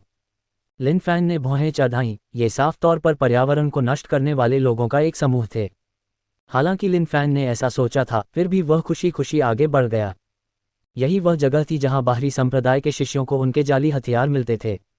बाहरी संप्रदाय के प्रत्येक शिष्य को हर महीने एक नया उपकरण प्राप्त करने का अवसर मिलता था। यहाँ के सभी शिल्पकार संप्रदाय द्वारा विशेष रूप से प्रशिक्षित प्रतिभाएं थीं। उच्च स्तरीय युद्ध शक्ति के अलावा एक संप्रदाय में विभिन्न क्षेत्रों में भी प्रतिभाएं होनी चाहिए, और ये शिल्पकार उनमें से एक थे। निस्संदेह बाहरी संप्रदाय के शिष्यों द्वारा इस्तेमाल किए जाने वाले सभी हथियार अपेक्षाकृत निम्न श्रेणी के थे, लेकिन संबद्ध शाही राजवंशों में ये निम्न श्रेणी के हथियार भी सर्वोच्च श्रेणी के माने जाते थे। इनसे लोहे को मिट्टी की तरह काटना और एक वार से बाल चीरना निश्चित रूप से संभव था। वह कुछ समय से संप्रदाय में था और उसके पास अभी भी कोई उपयोगी हथियार नहीं था।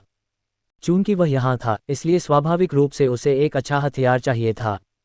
लिन फैन वहाँ विचारों में खोया हुआ खड़ा था। भविष्य में, जब वह बुरे काम करने के लिए बाहर जाएगा, नहीं, न्याय की रक्षा करने के लिए। पीठ पर लंबी तलवार, लहराते लंबे बाल, साफ सुथरे हरे वस्त्र पहने, वह खुद खलनायकों का वध करेगा और सुंदरी को बचाने वाला नायक बनेगा। ऐसा जरूर होगा। डोंग डोंग, हथौड़े की आवाज़ लिन फैन के कानों तक पहुंची। लिन फैन अपनी कल्पना से बाहर आया, अपना पैर उठाया और अंदर भागा। अंदर पहुंचकर लिन फैन ने एक बड़े शिल्पकार को देखा, जिसके एक हाथ में हथौड़ा और दूसरे हाथ में लोहे का एक टुकड़ा था, और वह तेज आवाज के साथ हथौड़ा चला रहा था। उभरी हुई मांसपेशियां देखकर लिन फैन का दिल जोर से धड़कने लगा। अद्भुत, सचमुच अद्भुत, ये पूरी तरह से एक मानव पशु था। शिल्पकार ने देखा कि कोई अंदर आया है, फिर उसने लिन फैन की कमर पर लगे टोकन पर नजर डाली। तुम्हें कौन सा हथियार चाहिए? खुद देख लो। शिल्पकार की आवाज़ थोड़ी कर्कश थी, फिर भी बहुत स्वाभाविक थी, मानो उसने ये सब पहले भी देखा हो। लिन फैन ने शिल्पकार की तरफ देखा और हल्के से मुस्कुराया। जो हथियार मुझे चाहिए वो तुम्हारे पास यहाँ नहीं है, और तुम्हें उसे बनाना भी नहीं आता। शिल्पकार, जो बिल्कुल सामान्य था, लिन फैन की बातें सुनकर उसका खुरदुरा हाथ थोड़ा कांपा और फिर उसने अपने हाथ में हथौड़ा रोक लिया। क्या तुम यहाँ कोई उपद्रव मचाने आए हो? शिल्पकार ने लिन फैन को नाराजगी से देखते हुए पूछा। नहीं, बस सच कह रहा हूँ, लिन फैन ने कहा। मैंने तुम्हारे जैसा घमंडी बाहरी संप्रदाय का शिष्य कभी नहीं देखा। ठीक है, तुम कोशिश करो। अगर तुम ऐसा हथियार बना सकते हो जो मैंने पहले कभी नहीं देखा, तो मैं तुम्हें अपनी अनमोल चीज दे दूंगा, शिल्पकार ने नाराज होकर कहा। उसने सचमुच कभी ऐसा बाहरी संप्रदाय का शिष्य नहीं देखा था जो इस तरह घमंड करता हो। दशकों तक संत दानव संप्रदाय में रहने के कारण उसने अनगिनत हथियार बनाए थे, सैकड़ों प्रकार के हथियारों में महारत हासिल की थी। अब कोई कह रहा था कि वह हथियार नहीं बना सकता, जिससे शिल्पकार बहुत नाराज हो गया। अच्छा, लिन फैन मुस्कुराया और शिल्पकार की तरफ देखा। क्या वह दूसरे पक्ष को बता सकता था कि उसका शौक लोहारी का काम था? शिल्पकार ने अपना हथौड़ा नीचे रख दिया, फिर एक तरफ हट गया। उसका मतलब साफ था, अगर तुम कर सकते हो तो करो। लिन फैन भी 100 जिन का भारी हथौड़ा हाथ में लेकर आगे बढ़ा। हाँ, तुम्हें हथौड़ा पकड़ना भी नहीं आता, फिर भी तुम दावा करते हो कि तुम हथियार बना सकते हो। ये तो बिल्कुल बेतुका है। एक सच्चा विशेषज्ञ पहली नज़र में ही जान जाता है। जैसे ही लिन फैन ने हथौड़ा पकड़ा, शिल्पकार ने मजाक उड़ाया।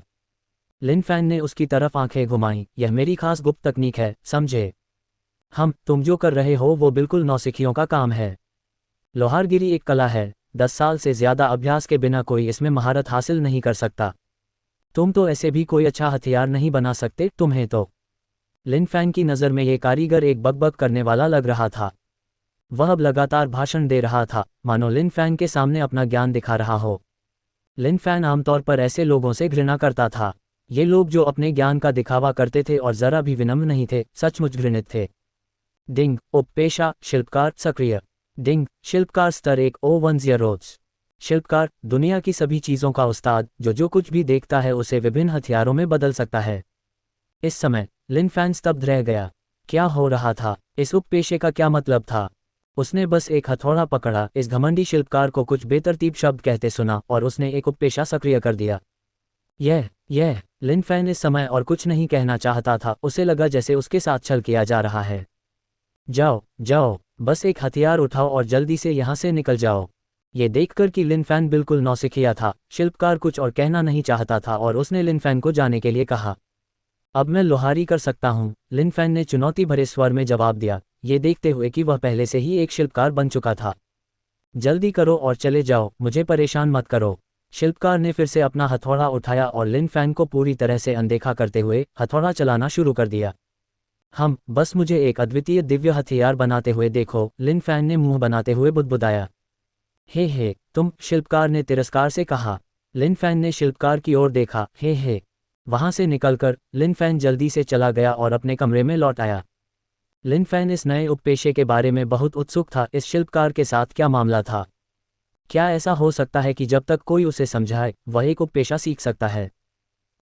यह लिन फैन ने अपना पैनल खोला और शिल्पकार उपपेशे पर क्लिक किया और तुरंत उसके दिमाग में एक बड़ी भट्टी उभर आई।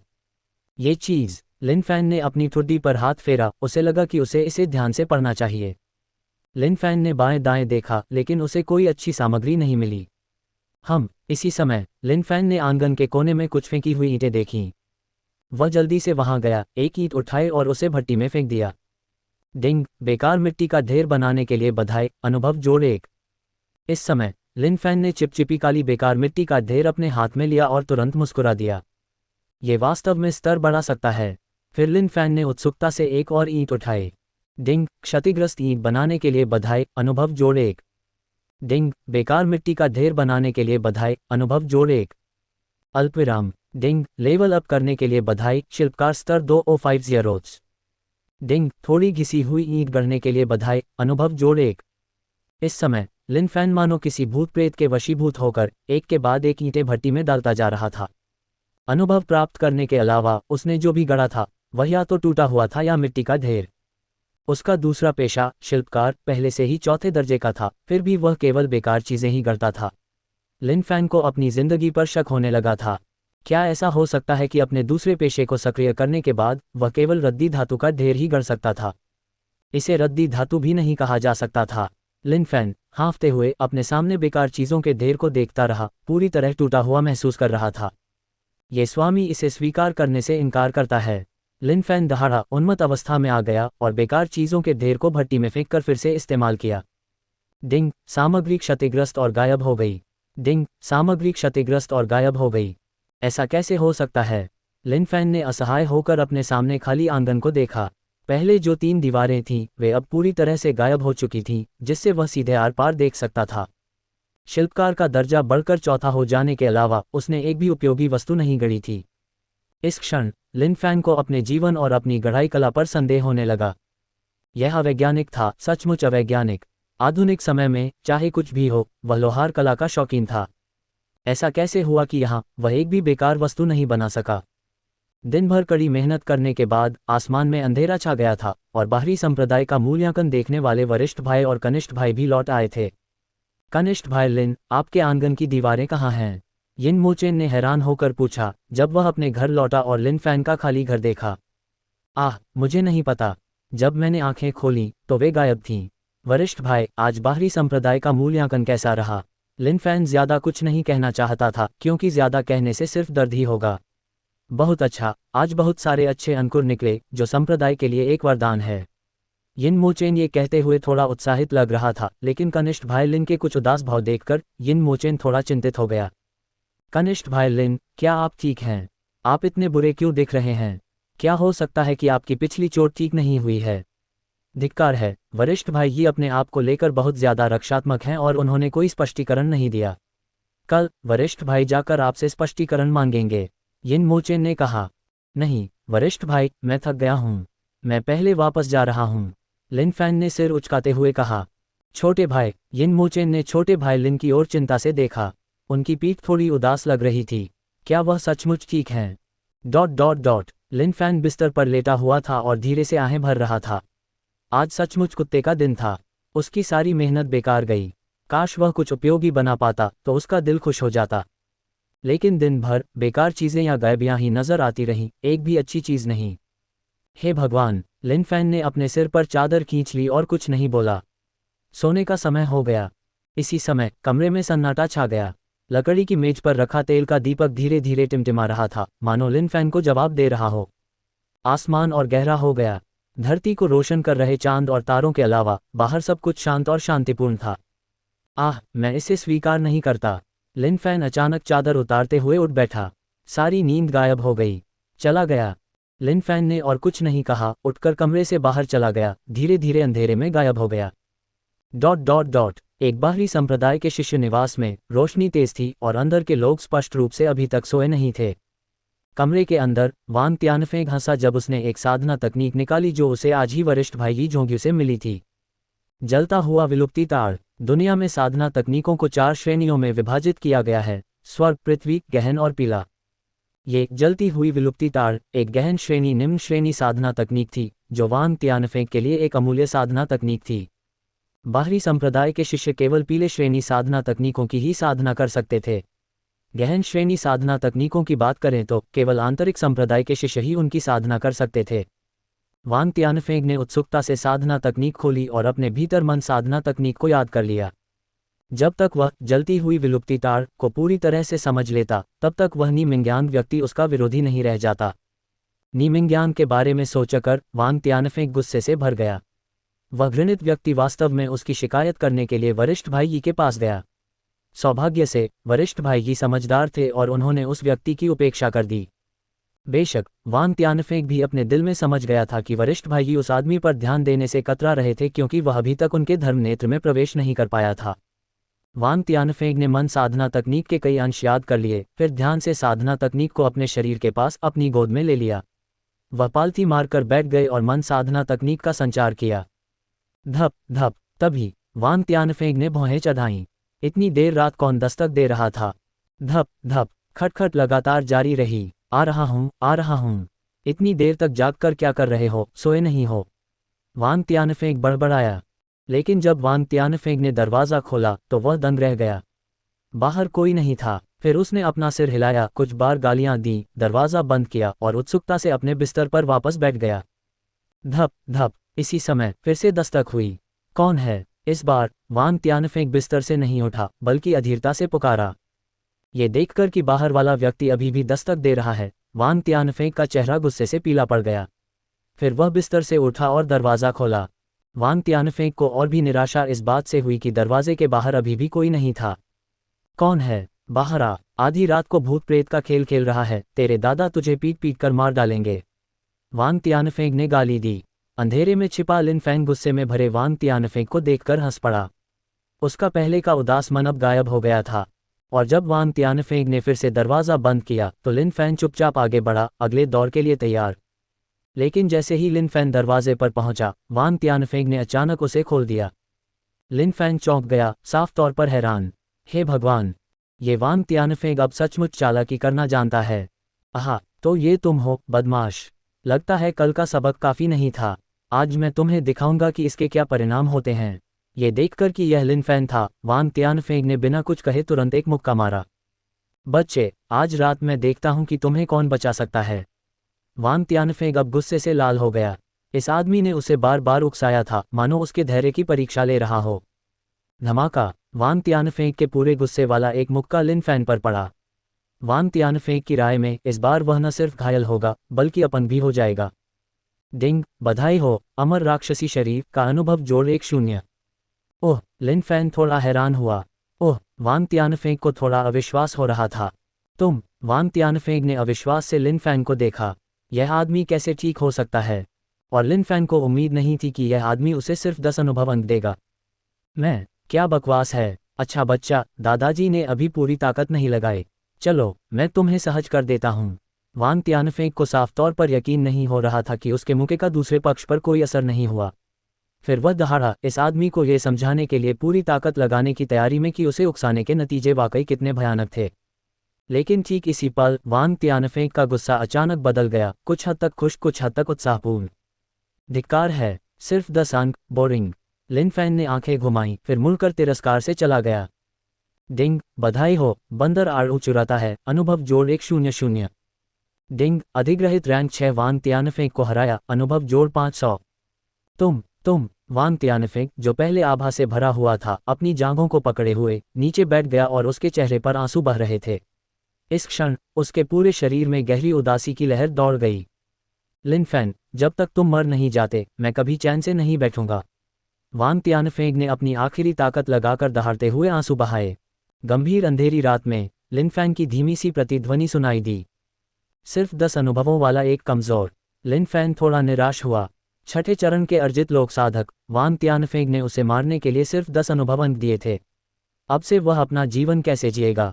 हालांकि कई बाहरी संप्रदाय के शिष्य थे और कुछ की साधना वांग तियानफेंग से भी ऊंची थी, अगर फर्क सिर्फ 1 या 2 लोगों का था तो वह कितना अनुभव हासिल कर सकता था। हाय, एकाह ने लिन फैन की बेबसी को व्यक्त कर दिया। लिन फैन ने संत दानव संप्रदाय से जुड़ाव की गहरी भावना थी। आखिरकार एक आधुनिक व्यक्ति होने के नाते वह किसी के अधीन नहीं था। हालांकि संत दानव संप्रदाय के कुछ लोगों के बारे में उसकी अच्छी धारणा थी। उदाहरण के लिए वरिष्ठ भाई नी और वरिष्ठ भाई येन। लिन फैन बिना किसी उद्देश्य के एक निवास के सामने रुका और चौंक गया। क्या ये वरिष्ठ भाई हान लू का घर नहीं था? वरिष्ठ भाई हान के बारे में लिन फैन सचमुच थोड़ा निराश था। उसने पहले उन पर बंदर आड़ू चुराता है का प्रयोग किया था, इस उम्मीद में कि वरिष्ठ भाई हान एक वरिष्ठ की शैली प्रदर्शित करेंगे, एक लय का नेतृत्व करेंगे। किसने सोचा होगा कि वरिष्ठ भाई हान ऐसे व्यवहार करेंगे जैसे कुछ हुआ ही ना हो। वह बहुत ज्यादा सहनशील था। अब जबकि टाइटेनियम स्तर का दानव शरीर अमर दानव शरीर में विकसित हो गया था, वरिष्ठ भाई हान जैसा चौथे चरण का अर्जित क्षेत्र साधक लिन फैन को कोई अनुभव नहीं दे सकता था। हालांकि लिन फैन को लगा कि चूंकि वह पहले से ही यहाँ था, इसलिए उसे थोड़ा चिढ़ाना जरूरी था, या शायद कोई कह सकता है उनके रिश्ते को मजबूत करने के लिए, या कुछ और। ये नामुमकिन नहीं था। लिन फैन ने उसका हाथ दबाया और हल्के से मुस्कुराया। दरअसल उसका मुख्य लक्ष्य बंदर आड़ू चुराता है के अनुभव को बढ़ाने के लिए एक और आड़ू चुराना था। कहते ही लिन फैन ने बाहर अपने कपड़े ठीक किए, बाल संवारे और संतुष्टि से ताली बजाई, एक अनचाहा सरप्राइज देने की तैयारी में। घर के अंदर हान लू हमेशा दिन रात लगन से साधना में लगा रहता था। रोज 5 घंटे आराम करने के अलावा हान लू कभी कोई और समय बर्बाद नहीं करता था। वह संप्रदाय में देर से आया था, जिससे साधना के लिए उपयुक्त समय चूक गया था। साथ ही उसकी योग्यता बहुत साधारण थी। जब वह संप्रदाय में शामिल हुआ तो यह पहले से ही तय था कि वह इस जीवन में कुछ खास हासिल नहीं कर पाएगा। लेकिन हान लू ने हार नहीं मानी, क्योंकि उसके पास जैद शुद्ध बोतल थी। उसका मानना था कि जब तक उसके पास ये खजाना है, वह निश्चित रूप से एक शीर्ष विशेषज्ञ बन जाएगा। 1 महीने तक चौथे चरण के अर्जित क्षेत्र में रहने के बाद हान लू आज रात 5वें चरण के अर्जित क्षेत्र में प्रवेश करने की तैयारी कर रहा था। हान लू एक शांत स्वभाव का व्यक्ति था जो सहन कर सकता था। जब तक उसकी अपनी साधना एक निश्चित स्तर तक नहीं पहुंची थी, तब तक वह कभी भी बहुत ज्यादा चर्चित नहीं होता था। इस समय हान लू ने एक चीनी मिट्टी का कटोरा उठाया, जिसमें से एक अज्ञात तरल पदार्थ की सुगंध निकल रही थी। सुगंध को सूंघते हुए हान लू के मुंह पर मुस्कान आ गई। कटोरे में मौजूद तरल पदार्थ क्यूई एकत्रीकरण गोलियों से बना था, जो संप्रदाय हर महीने वितरित करता था।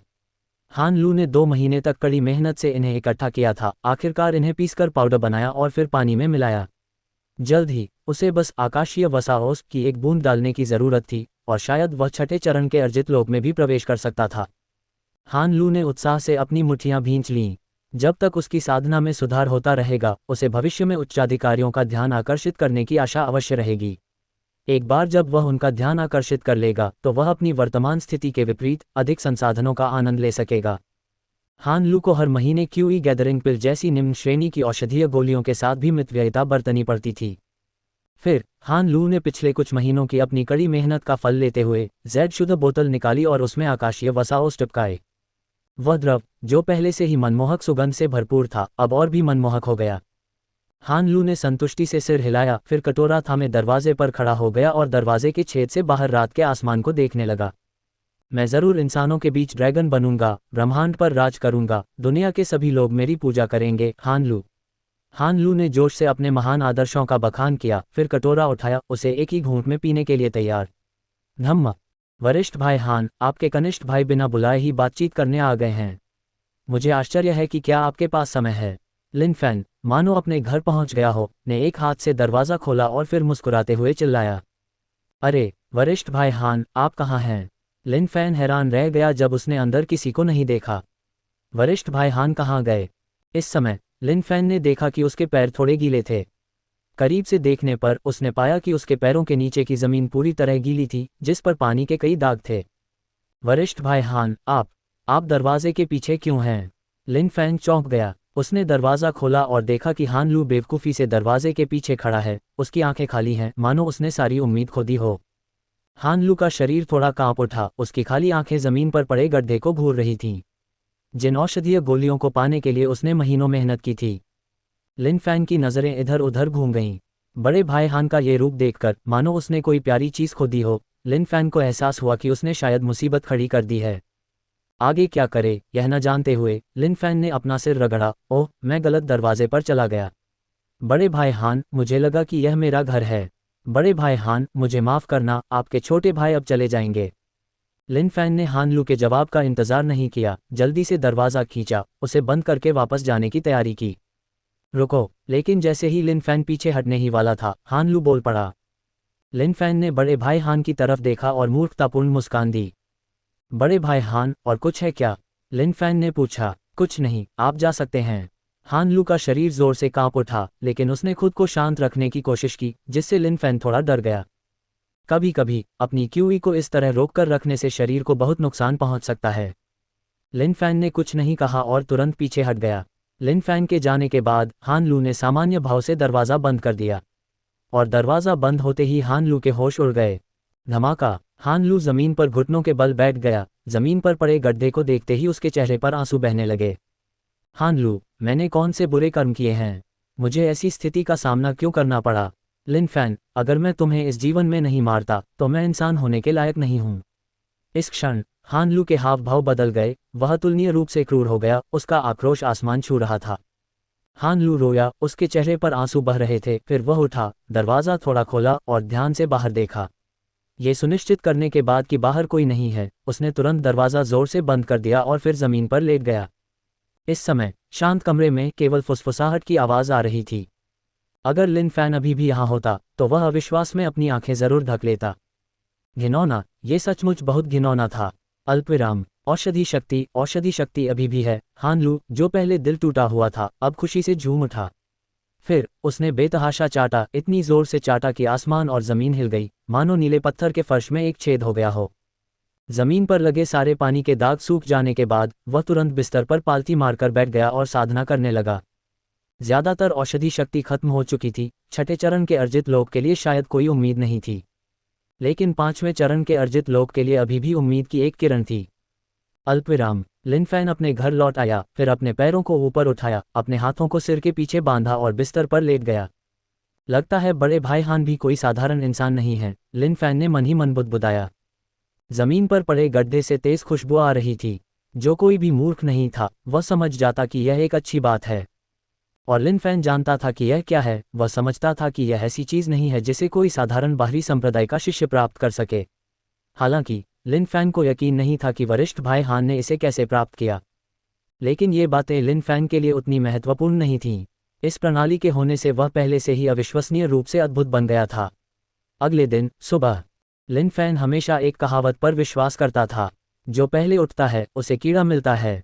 इस भयंकर प्रतिस्पर्धी बाहरी संप्रदाय में लिन फैन को हर पल और हर मिनट का पूरा लाभ उठाना पड़ता था।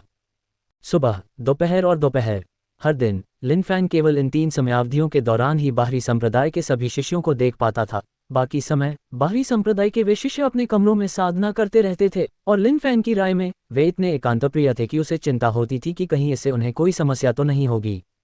लिन फैन डाइनिंग हॉल के बाहर टहल रहा था, उसकी चमकीली आंखें आसपास के माहौल को देख रही थीं। और तभी लिन फैन की आंखें चमक उठी जब उसने अपने लक्ष्य को आगे देखा। सामने खड़े 2 लोग जोर जोर से बहस कर रहे थे। उनके चेहरे लाल थे, मानो वे किसी भी पल मारपीट पर उतर सकते हों। दोनों वरिष्ठ भाइयों, कृपया शांत हो जाए। चलो अच्छी तरह से बात करते हैं, हमें एक दूसरे की भावनाओं को ठेस नहीं पहुंचानी चाहिए। लिन फैन तुरंत आगे बढ़ा और बोला, कनिष्ठ भाई, आप बिल्कुल सही समय पर आए हैं। कृपया निर्णय लीजिए। पिछली बार उसने मुझसे 10 ची संग्रहण गोलियां उधार ली थीं, ये कहते हुए कि उसे अपनी साधना में सफलता पाने के लिए इनकी ज़रूरत है। उसने वादा किया था कि अगले महीने जब संप्रदाय ची संग्रहण गोलियां बांटेगा तब वह मुझे 10 अतिरिक्त देगा। लेकिन अब यह आदमी इसे मानने से इनकार कर रहा है। क्या ये बहुत गुस्सा दिलाने वाला नहीं है?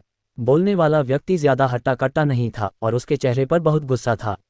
लिन फैन की शक्ल देखकर उसे अपनी भड़ास निकालने का मौका मिल गया। जैसे ही बाहरी संप्रदाय के शिष्य ने बात की, उससे बहस कर रहा व्यक्ति इसे बर्दाश्त नहीं कर सका। तुम तो नासमझी कर रहे हो। मैंने कब कहा था कि मैं तुम्हें 10 अतिरिक्त दूंगा? कनिष्ठ भाई, उसकी बात मत सुनो। मैंने तो उस समय सिर्फ एक अतिरिक्त देने की बात कही थी। लिन फैन ने दोनों को लगातार बातें करते देखा और धीरे से मुस्कुराया। उसने सोचा भी नहीं था कि इस संप्रदाय में भी सूदखोरी जैसी कोई चीज होगी। 2 वरिष्ठ भाइयों, मेरी बात सुनो। क्या तुम्हारे पास कोई लिखित प्रमाण है? लिन फैन ने पूछा। नहीं, मुझे उस पर भरोसा था, इसलिए मैंने उसे ये दिए। किसने सोचा होगा कि वह ऐसा इंसान होगा? तुम तो नासमझी कर रहे हो। ऐसे इंसान से तुम्हारा क्या मतलब है? यह मामला तो असल में एक अतिरिक्त देने का था। ... लिन फैन ने दोनों को फिर से जोरदार बहस करते देखा और जल्दी से उन्हें रोक लिया। 2 वरिष्ठ भाइयों, कृपया मेरी बात सुनो। ठीक है छोटे भाई, बताओ। हाँ, लिन फैन ने दोनों की तरफ देखा। 2 बड़े भाई, लगता है तुम दोनों कभी दोस्त थे, है ना? वो तो पुरानी बात हो गई, अब नहीं। मेरा भी तुम्हारे जैसा कोई दोस्त नहीं है। लिन फैन मुस्कुराया और बहुत गंभीरता से बोला, दो बड़े भाई, दोस्ती आसान नहीं होती। क्या तुम्हें नहीं लगता कि इस तरह दुश्मनी करना नुकसानदेह है? लिन फैन की बात सुनकर दोनों दंग रह गए। अगर वो मुझे 10 दवाइयां दे दे तो भी हम दोस्त रहेंगे। नामुमकिन। अगर तुम मान लो कि तुम मुझे बेवकूफ़ बना रहे थे तो मैं तुम्हें अपना दोस्त मानता रहूंगा। फिर दोनों में फिर से तीखी बहस होने लगी। लिन फैन ने आह भरी और हाथ हिलाया, दो बड़े भाई, बहस करने की कोई ज़रूरत नहीं है। बस ये बात छोटे भाई पर छोड़ दो और छोटा भाई ज़रूर तुम दोनों को फिर से दोस्त बना देगा। दोनों ने लिन फैन को असमंजस में देखा, समझ नहीं पा रहे थे कि यह छोटा भाई क्या करने वाला है। लेकिन अगले ही पल उन्हें सब कुछ अच्छी तरह समझ आ गया। बंदर आड़ू चुराता है। डिंग, बंदर आड़ू चुराता है को 300 अनुभव प्राप्त करने के लिए बधाई। डिंग, बंदर आड़ू चुराता है को 300 अनुभव प्राप्त करने के लिए बधाई। डिंग, 5वीं रैंक के एक अर्जित शिष्य को हराकर 400 अनुभव प्राप्त करने के लिए बधाई। डिंग, 4थी रैंक के एक अर्जित शिष्य को हराकर 300 अनुभव प्राप्त करने के लिए बधाई। इस समय लिन फैन ने उन दोनों आदमियों को अपनी जांघों को पकड़े, दर्द से जमीन पर बैठे देखा, फिर हाथ हिलाया और एक भी बादल लिए बिना वहां से चला गया। लिन फैन की राय में जब तक एक साझा दुश्मन है तब तक लोग दोस्त बन सकते हैं। अब दो शुद्ध दोस्ती वाले लोगों को फिर से मिलाने के लिए अगर वह बुरा आदमी भी बन जाए तो क्या फर्क पड़ता है? उसे दूसरों की मदद करने के लिए समर्पित एक अच्छा इंसान किसने बनाया? रास्ते में लिन फैन को कई परिस्थितियों का सामना करना पड़ा। हर बार लिन फैन दूसरे पक्ष के लिए संघर्षों को सुलझाने के लिए सबसे पहले आगे आता था। हालांकि दूसरा पक्ष उससे नफरत करने लगा, लिन फैन के लिए इनमें से कोई भी बात कोई समस्या नहीं थी, क्योंकि देश को बचाने के इस अप्रत्यक्ष तरीके से एक दिन वे समझ जाएंगे। ओह, वरिष्ठ भाई हान। इस समय लिन फैन ने हान लू को देखा और पिछली रात की घटना को याद करके लिन फैन को थोड़ा दोषी महसूस हुआ। हान लू आज अच्छे मूड में था। कल रात उसने सफलतापूर्वक 5वीं रैंक हासिल कर ली थी। हालांकि 6ठी रैंक हासिल करना सफल नहीं हुआ, कम से कम शुरुआत तो अच्छी थी। और तभी हान लू ने किसी को पुकारते सुना और उलझन में इधर उधर देखने लगा। लेकिन जब उसने उस व्यक्ति को पुकारते देखा तो उसका चेहरा आश्चर्य से तुरंत बदल गया। फिर उसने अपना सिर नीचे किया और तेजी से चल दिया, ये दिखावा करते हुए कि उसने उस व्यक्ति को देखा ही नहीं, क्योंकि हान लू सचमुच डर गया था कि वह अपनी भावनाओं पर काबू नहीं रख पाएगा और इस आदमी को बेरहमी से मार डालेगा। वरिष्ठ भाई, लिन फैन ने कई बार पुकारा। ये देखकर कि हान लू ने उसकी बात अनसुनी कर दी, उसने भी आह भरी। ये वरिष्ठ भाई वाकई बहुत तुच्छ था। फिर लिन फैन सामान्य हो गया और अपने अच्छे स्वभाव को जारी रखते हुए संप्रदाय के वरिष्ठ भाइयों और कनिष्ठ भाइयों की समस्याओं को सुलझाने में मदद करने लगा। लिन फैन के अथक प्रयासों से बंदर आड़ू चुराता है का अनुभव तेजी से बढ़ता गया। डिंग, बधाई हो, बंदर आड़ू चुराता है का स्तर बढ़ गया है। इस समय लिन फैन का मूड वाकई बहुत अच्छा था। बंदर आड़ू चुराता है का स्तर बढ़ गया था। वह सोच रहा था कि आगे बढ़ने के बाद बंदर आड़ू चुराता है कैसा होगा। जैसे जैसे लिन फैन लगातार बंदर आड़ू चुराता है का प्रयोग करता गया, उसने पाया कि यह निम्न स्तरीय साधना तकनीक, जब तक यह एक निश्चित स्तर तक पहुंच जाती है, एक शक्तिशाली अस्तित्व बन जाती है। ऐसा लग रहा था कि दुनिया की सभी साधना तकनीकें सरल से कठिन की ओर बढ़ती हैं। यहाँ तक कि सर्वोच्च साधना तकनीकें भी दूसरों द्वारा बनाई गई थीं। और इस सृष्टि की उत्पत्ति संभवतः सबसे बुनियादी, निरंतर अन्वेषण, निरंतर परिशुद्धता और अंततः एक सर्वोच्च साधना तकनीक बनने से हुई होगी। हालांकि बंदर आड़ू चुराता है में केवल एक ही चाल थी, केवल लिन फैन ही इसे इतनी कुशलता से इस्तेमाल कर सकता था, यहाँ तक कि इसकी मूल अवधारणा से भी आगे निकल सकता था। यहाँ तक कि बंदर आड़ू चुराता है के संस्थापक भी शायद लिन फैन के सामने टिक नहीं पाते। इस समय लिन फैन का एक महान आदर्श था जो निम्न स्तरीय बंदर आड़ू चुराता है को एक सर्वोच्च साधना तकनीक में बदलना था। जब लिन फैन ने भोजन कक्ष में प्रवेश किया तो उसने देखा कि एक जगह भीड़ जमा हो गई है। लिन फैन का मन प्रसन्न हो गया। ओह, ऐसा लग रहा था कि फिर से कुछ बड़ा हो रहा है। तभी लिन फैन खुद को रोक नहीं पाया और तुरंत आगे बढ़ गया। लेकिन जब उसने अंदर का माहौल देखा तो लिन फैन का मूड तुरंत खराब हो गया। वांग तियानफेंग, ये फिर से वही आदमी था जिसने केवल 10 अनुभव अंक दिए थे। इस समय वांग तियानफेंग को एक और आसान लक्ष्य मिल गया था। जिस व्यक्ति का भोजन छीना जा रहा था वह शायद कोई नवदीक्षित कनिष्ठ भाई था, लेकिन ये कनिष्ठ भाई भी अजीब था। उसका चेहरा बहुत शांत था, लेकिन लिन फैन देख सकता था कि इस कनिष्ठ भाई की आंखें गुस्से से भरी थीं, एक ऐसा गुस्सा जो साधारण नहीं था, बल्कि एक ऐसा गुस्सा जो उसे टुकड़े टुकड़े कर देना चाहता था। आसपास के लोग भी फुसफुसा रहे थे, ये फैंग हान सचमुच बदकिस्मत है। हाँ, संप्रदाय में शामिल होने के तुरंत बाद इसका सामना करना, ये वाकई दयनीय है। अब तुम भाग सकते हो, वांग तियानफेंग ने बड़े तिरस्कार के साथ फेंग हान से कहा। वांग तियानफेंग हाल ही में मुश्किल दौर से गुजर रहा था और इन आसान लक्ष्यों को धमकाने का एहसास वाकई काफ़ी अच्छा था। इस समय फेंग हान ने दांत पीसकर वांग तियानफेंग की ओर देखा, ये भी समझ गया कि वांग तियानफेंग के पीछे ही जोंगी हुई है। अभी के लिए वह बस सह सकता था, भविष्य में वह इस बदमाश के लाख टुकड़े जरूर कर देगा। जहां तक कि जोंग्यू की बात है, वह उसके भविष्य के जीवन में बस एक छोटी सी बाधा था। और जिस बात ने फेंग हान को इतना आत्मविश्वास दिया वह ये थी कि उसके पास राक्षसी मार्ग के प्राचीन दानव शैतान सम्राट की विरासत थी। लिन फैन ने अपने सामने की स्थिति को देखा। इस नवदीक्षित कनिष्ठ भाई को वांग तियानफेंग द्वारा धमकाते हुए देखकर उसने महसूस किया कि एक वरिष्ठ भाई होने के नाते उसे स्वाभाविक रूप से एक वरिष्ठ भाई की तरह व्यवहार करना होगा। लिन फैन ने कुछ बार हल्की खांसी की। वांग तियानफेंग, क्या तुम फिर से आड़ू खाना चाहते हो? वांग तियानफेंग, जो इस समय भी बहुत घमंडी था, ये वाक्य सुनकर दंग रह गया। फिर उसने लिन फैन की ओर देखा, उसका चेहरा थोड़ा बदला हुआ था, उसकी जांघों में अभी भी थोड़ी ठंडक महसूस हो रही थी। फिर बिना कुछ कहे उसने अपना खाना मेज पर रख दिया, मुड़ा और चला गया। वांग तियानफेंग को जाते हुए देखकर लिन फैन ने उसे नहीं रोका। आखिरकार वह सिर्फ 10 अनुभव अंकों वाला एक बदमाश था, इससे ज्यादा और क्या कहा जा सकता है। शुक्रिया बड़े भाई, फेंग हान ने ठंडे स्वर में कहा, फिर अपना खाना लेकर चला गया। हे, वो अभी भी थोड़ा अलग थलग सा है ना? बुरा नहीं, बुरा नहीं।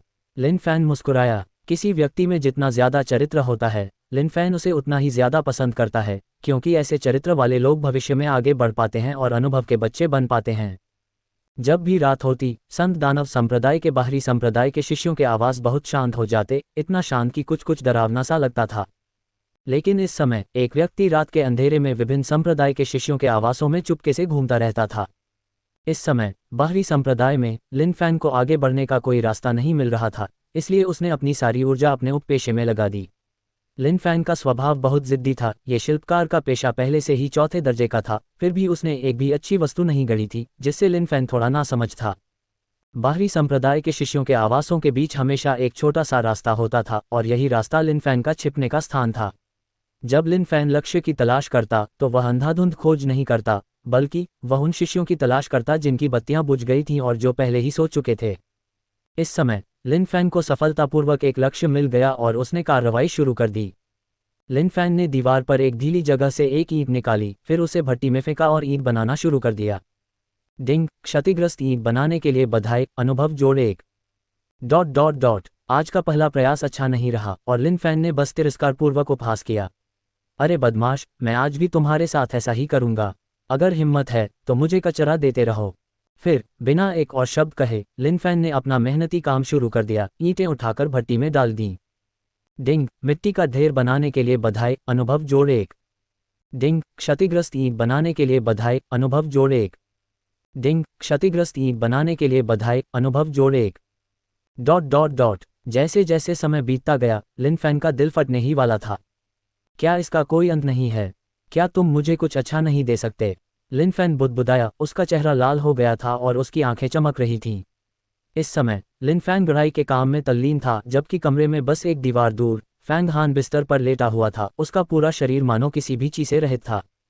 फेंग हान ने शैतान सम्राट की विरासत प्राप्त कर ली थी और उसका प्रारंभिक बिंदु किसी और से ऊंचा था। उसने जो साधना तकनीक विकसित की थी वह भी अद्वितीय प्राचीन साधना तकनीकें थीं। और अब फेंग हान शैतान सम्राट की विशिष्ट साधना तकनीक शैतान क्षेत्र विकसित कर रहा था। अगर यह साधना तकनीक गौण उपलब्धि तक पहुंच जाती तो वह शैतानी ची की एक दुनिया खोल पाता, जहां से वह शैतानी ची प्राप्त कर सकता था और अविश्वसनीय रूप से शक्तिशाली विभिन्न शैतान देवताओं को भी बुला सकता था। हालांकि इस समय फेंग हान सबसे महत्वपूर्ण मोड़ पर था, खुद को बंद करके शैतानी क्षेत्र के विश्व बीज को संघनित कर रहा था। वह बाहरी दुनिया की किसी भी चीज को महसूस नहीं कर पा रहा था। अगर कोई उसके कान के पास जोर से आवाज भी करे तो भी उस पर जरा भी असर नहीं होगा। इस समय लिन फैन का चेहरा और भी बदसूरत हो गया था। एक दीवार की लगभग सारी ईंटें भट्टी में फेंक दी गई थीं। डिंग, क्षतिग्रस्त ईंट बनाने के लिए बधाई, अनुभव जोड़े 1। डिंग, बधाई, शिल्पकार का स्तर बढ़ गया है, रैंक जोड़े 1। स्तर बढ़ने की आवाज सुनकर लिन फैन का लगभग टूटता हुआ दिल अचानक मुस्कुराहट से खिल उठा। शिल्पकार अब 5वीं रैंक पर है, क्या यह अब भी मुझे कचरा दे सकता है? लिन फैन ने अपनी हरकतें रोकी और अपने हाथ रगड़े। सौभाग्य आने ही वाला था। 5वीं रैंक पर पहला प्रयास जरूर सफल होगा। फिर लिन फैन ने एक ईंट उठाई और उसे भट्टी में फेंक दिया। चलो मेरे छोटे दोस्त, लिन फैन मन ही मन चिल्लाया। उसकी आंखें चमक रही थीं, मानो किसी अद्वितीय दिव्य कलाकृति के प्रकट होने का इंतजार कर रही हों। डिंग, थोड़ी क्षतिग्रस्त ईंट बनाने के लिए बधाई, अनुभव जोड़ 1। हे भगवान, लिन फैन, जो उत्सुकता से भरा हुआ था, अचानक अपना भाव बदल गया। उसे मरने की इच्छा हुई। शिल्पकार 5वीं रैंक का है। क्या तुम मुझे थोड़ी सी उम्मीद नहीं दे सकते? क्या तुम्हें मुझसे मरते दम तक लड़ते रहना होगा? लिन फैन इस पल पागल हो गया। ठीक है, मुझे विश्वास नहीं है कि तुम मुझे कोई दिव्य कलाकृति नहीं दोगे। लिन फैन मन ही मन दहाड़ा। फिर बिना रुके और किसी भी चीज़ की परवाह किए बिना उसने ईंटें उठाईं और उन्हें भट्टी में फेंक दिया। डिंग, थोड़ी क्षतिग्रस्त ईंट बनाने के लिए बधाई, अनुभव जोड़ 1। डिंग, थोड़ी बेहतर मिट्टी का ढेर बनाने के लिए बधाई, अनुभव जोड़ 1। डिंग, थोड़ी बेहतर ईंट बनाने के लिए बधाई, अनुभव जोड़ 1। ... लिन फैन की आंखें पहले ही खो चुकी थीं, उसकी आंखों में सिर्फ ईंटें थीं। जहां भी ईंटें थीं, वहां लिन फैन के राक्षसी हाथ थे। अज्ञात समय के बाद आकाश धीरे धीरे हल्का होने लगा और लिन फैन अब भारी सांसें ले रहा था। उसका शिल्पकार पद एक ही रात में 3 स्तर ऊपर उठ गया था और उसने हजारों ईंटें गढ़ी थीं, लेकिन इस शापित उपपेशे ने उसके लिए एक भी ऐसा हथियार नहीं गढ़ा था जो थोड़ा भी उपयोगी। या तो यह एक क्षतिग्रस्त ईंट थी या मिट्टी का ढेर। लिन फैन ने अपने माथे से पसीना पोंछा। शाबाश, चूंकि तुम खेलना चाहते हो, इसलिए यह बूढ़ा गुरु तुमसे अंत तक लड़ेगा। मुझे नहीं लगता कि मेरी किस्मत इतनी खराब है। अरे, और तभी लिन फैन चिल्लाया, क्या ये छोटा भाई फैंग नहीं है? लेकिन ये छोटा भाई फैंग बाहर क्यों सो रहा है? लिन फैन इस समय गुस्से से भर गया। कौन सा बदमाश इतना बेरहम है कि छोटे भाई फैंग को बाहर सोने देगा? उसका बड़ा भाई होने के नाते मुझे इस मामले की पूरी जांच करनी चाहिए और छोटे भाई के साथ ऐसा अन्याय बिल्कुल नहीं होने देना चाहिए। छोटे भाई फैंग, उठो। लिन फैन ने ज्यादा सोचा नहीं और आगे बढ़कर फैंग हान का चेहरा थपथपाया, लेकिन फैंग हान बिल्कुल स्थिर रहा, मानो मर गया हो। और जैसे ही लिन फैन अपने छोटे भाई को बचाने के लिए एक वीरतापूर्ण अभिनय करने वाला था, वह अचानक स्तब्ध रह गया। नहीं, ये ठीक नहीं है। लिन फैन स्तब्ध रह गया, फिर मूर्खता से वहीं खड़ा रहा, इधर उधर देखता रहा। यहाँ इसी क्षण लिन फैन को अचानक एहसास हुआ, फिर बिना एक शब्द कहे वह भाग गया। धिक्कार है, कल रात वह इतना मेहनती था कि उसने छोटे भाई का घर ही तोड़ दिया। अगर छोटा भाई जाग जाता और अपना घर गायब देखता, तो क्या वह उससे, अपने बड़े भाई से, मरते दम तक नहीं लड़ता? तो इस समय सबसे अच्छा विकल्प यही था कि तुरंत पीछे हट जाए और एक अनजान दर्शक होने का नाटक करे। ... अपने कमरे में लौटने के बाद लिन फैन ने ऐसा अभिनय किया जैसे उसने कुछ अवर्णनीय किया हो, अपनी पीठ दरवाजे से टिकाकर, हल्की सांस लेते हुए। लगता है उसे भविष्य में और ज्यादा सावधान रहने की जरूरत है। गलती से किसी घर को गिरा देना कोई नैतिक बात नहीं थी। आज रात जब उसने कोई कदम उठाया तो उसे समझदारी से काम लेना चाहिए। ... इस समय सुबह हो चुकी थी। फैंग हान नंगे बिस्तर पर लेटे हुए अचानक अपनी आंखें खोली। उसके मुंह के कोने पर एक मुस्कान आ गई। हो गया, शैतान क्षेत्र का विश्व बीज आखिरकार सफलतापूर्वक संघनित हो गया है। अब से उसका साधना पथ सुगम होगा। जब तक कोई अप्रत्याशित घटना नहीं घटती, भविष्य का शैतान सम्राट मैं, फैंग हान ही रहूंगा। जहां तक वर्तमान संत दानव संप्रदाय की बात है, फैंग हान ने इसे बिल्कुल भी गंभीरता से नहीं लिया। वास्तव में एक बार जब वह शैतान सम्राट बन गया, तो इस साधारण संत दानव संप्रदाय को उस पर गर्व होना ही चाहिए, क्योंकि मैं, शैतान सम्राट फैंग हान, कभी यहाँ रुका था। फैंग हान ने अपनी मानसिकता को समायोजित करने के बाद उठकर भोजन कक्ष में भोजन करने जाने की तैयारी की। लेकिन इस समय फैंग हान स्तब्ध। इस कमरे में इतनी रोशनी क्यों है और हवा इतनी ताज़ा क्यों है? फैंग हान आश्चर्य से चिल्लाया, फिर उठ बैठा। जब उसने अपने सामने का दृश्य देखा तो वह तुरंत स्तब्ध रह गया। क्या हो रहा है? और इस समय फैंग हान के घर के बाहर बाहरी संप्रदाय के शिष्य इकट्ठे थे, इशारा कर रहे थे और बातें कर रहे थे। फैंग हान ने ठंडे चेहरे से अपने कपड़े पहने। धिक्कार है, कौन मेरे साथ छल कर रहा है? फैंग हान की शांत आंखों में क्रोध की ज्वाला धधक रही थी। अगर उसे पता चल गया कि यह किसने किया है, तो वह निश्चित रूप से दूसरे पक्ष को भारी कीमत चुकाने पर मजबूर करेगा। जहां तक उन चींटियों की बात है जिन्होंने उसका मजाक उड़ाया था, जब उसे सफलता मिलेगी तो वह निश्चित रूप से उन्हें पीले झरनों में भेज देगा, जहां उनका पुनर्जन्म कभी नहीं होगा।